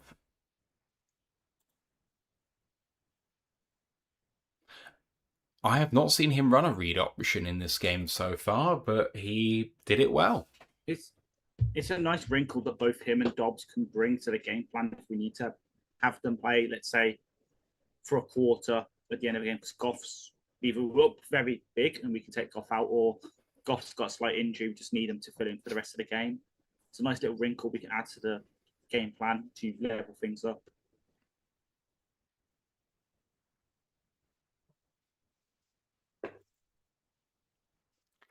Lisa says that makes me unhappy. I am also unhappy about the Cade Mays prognosis, mainly for Cade Mays, not for us as Lions fans. I think we'll be okay. Carlton says, is that a play Goff would run? We have seen Goff run a read option in that area of the field before. It's rare. We have done it. Falcons game springs to mind. 16-14, Lions for the non-side kick opportunity. 2 timeouts. The game is not over if they do not recover, but presuming they don't recover, the Lions need to make a stop. 1 first down would kill the game.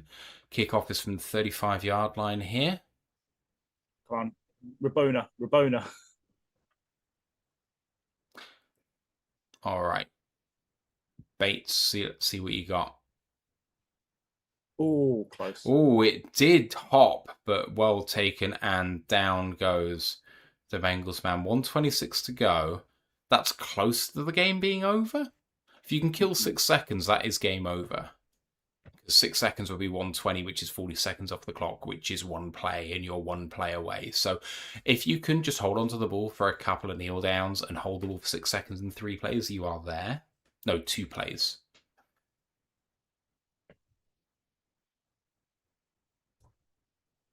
No, it's 3 plays. I'm being an idiot because 3 plays would be forced down. So they are going for this, though. This is good. First down and 10. Handoff, run to the left. Tackle down. 3-yard gain, 2nd and 7. Lost 5 seconds on that play. That's more than enough.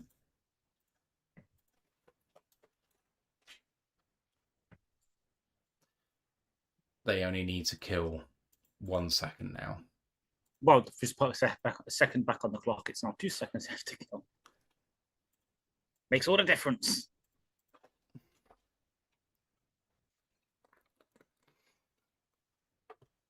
Caro Fuse says, how do I watch the game? I'm in Florida. I do not know whether DAZN broadcasts this in the States. My feeling is probably not. If you have a VPN, you may be able to watch DAZN, but DAZN is pretty hot on VPNs. Otherwise, unfortunately, you're at the mercy of the NFL networks. Mm-hmm. Or if you really want to watch this last minute and 17, perhaps checking the news of Fawa. That's FAWA might also help you. So it's now 3rd and 6. 2-0 downs is going to end the game. They've just said, I think it's 4 down territory, but if you kneel, you have less than 40 seconds left, and if you kneel, that's the end of the game. So they have the option to finish this. I presume the Bengals won't do that, but we'll see. Carlton Wood asking whether Brian Maggio is available to loan. Nope. He is sticking around the first team squad. Same with George Hemmings, who was our left winger in that PSG game. Good. I'm being an idiot. I'm 40 seconds out here. The 40-second clock starts now. There's 30 seconds to go. Why am I being a fool? I mean, it is currently 7 minutes past 3 in the morning for us. Yeah, but my maths shouldn't be suffering here. Yeah, Maggio's not for low. I suspect he'll probably see a fair amount of Premier League time. Yes, especially if the rumours are true that Tammy's going to be on his way. Then he's going to be second choice striker. He'll probably start some of the Champions League games against weak opposition. So we say, I'm not saying like obviously anyone in the Champions League is bad. Timeout Bengals or flag for delay games. Flag. Lions get the ball back with 32 seconds left.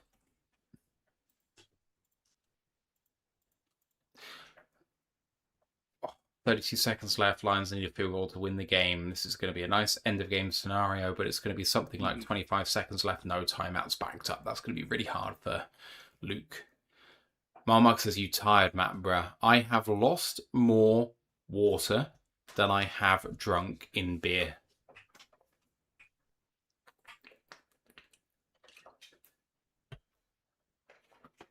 Lisa says, I subscribe to NFL Plus, $80 a year, get replays of every game in the regular season, full plays of every preseason game. We do not get NFL Plus in this country, and it is unfortunately not. It is crap. Fair catch, 25 seconds to go at the 9. Right, 91 yards for a touchdown, or potentially 50 yards to the fringe of field goal range in 25 seconds for Luke. Oh my, game-winning drive opportunity. So, yeah, I wish we got NFL Plus here because obviously you get access to next-gen stats, and we all know what the fuck I would do if I had access to that shit. Oh, have you tried a VPN for it, or you not even tried? I've tried. Nope. Sucks. Yeah. All right. If you get 50 yards from here, you'll be at the 41, which would be a 59-yard attempt. But can Altmaier do it quickly? Large throw down the field, intercepted in end of game. All right. That is going to do it. I don't think there will be another play run. I mean, it's been real, everybody. It's been preseason, and there have been some. Play. I presume it's on the return.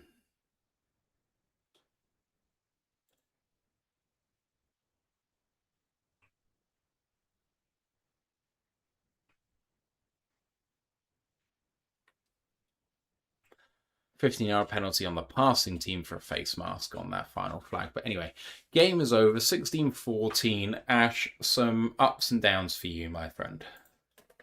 Yeah. Again, case in point, that last drive, perfect. Pretty much the best we could do. And then start out of this one slightly wild throw, it's over. We 90% of the plays we were good for. It's just those 10% where we got a penalty or the interceptions or stuff like that. It's little stuff that needs to be cleaned up. And obviously next week against the Commanders, we'll have some of the more of the first stringers playing. That'll help things. But I think the depth has definitely made a good account for themselves here. Some of the players, though, do need to look over their shoulders. Tesla, potentially. Wingo, Rakestraw, Mahogany, potentially Fraser. Just little things. Yeah, I'm with you on that. And if you've been listening to the show for a little while tonight, then you probably know who our ups and downs have been because they've probably not changed for the last 45 minutes or so. We will be live on the main show on Monday. We'll break down a little bit of this game. We'll be talking other bits and pieces. Jeff Risdon will be coming up next week, end of next week, between the 18th and 21st. He's in England, but I don't think we're going to be able to meet him in person, which is a shame, but there we go. The next Lions game is next Saturday at home against Washington. It's a noon kickoff on Eastern time, so I think that's probably going to be something I'll be able to cover. Don't know about you, man. We probably might be working, I suspect, at that time. Sounds like peak work time for a train worker. I finish at 2:30 that day. Oh, okay. Sweet. Well, we may well be live then together again on the call for the Washington preseason game. Things finish up Saturday at 1 p.m. Eastern at Indianapolis. Which Indianapolis, you ask? Well, who can say? Anyway, hope you've had a good time with us tonight. It has been great to be back. Hope you come back and see us again soon. Otherwise, for now, for Ash, from me, let's go Lions, one pride. One pride.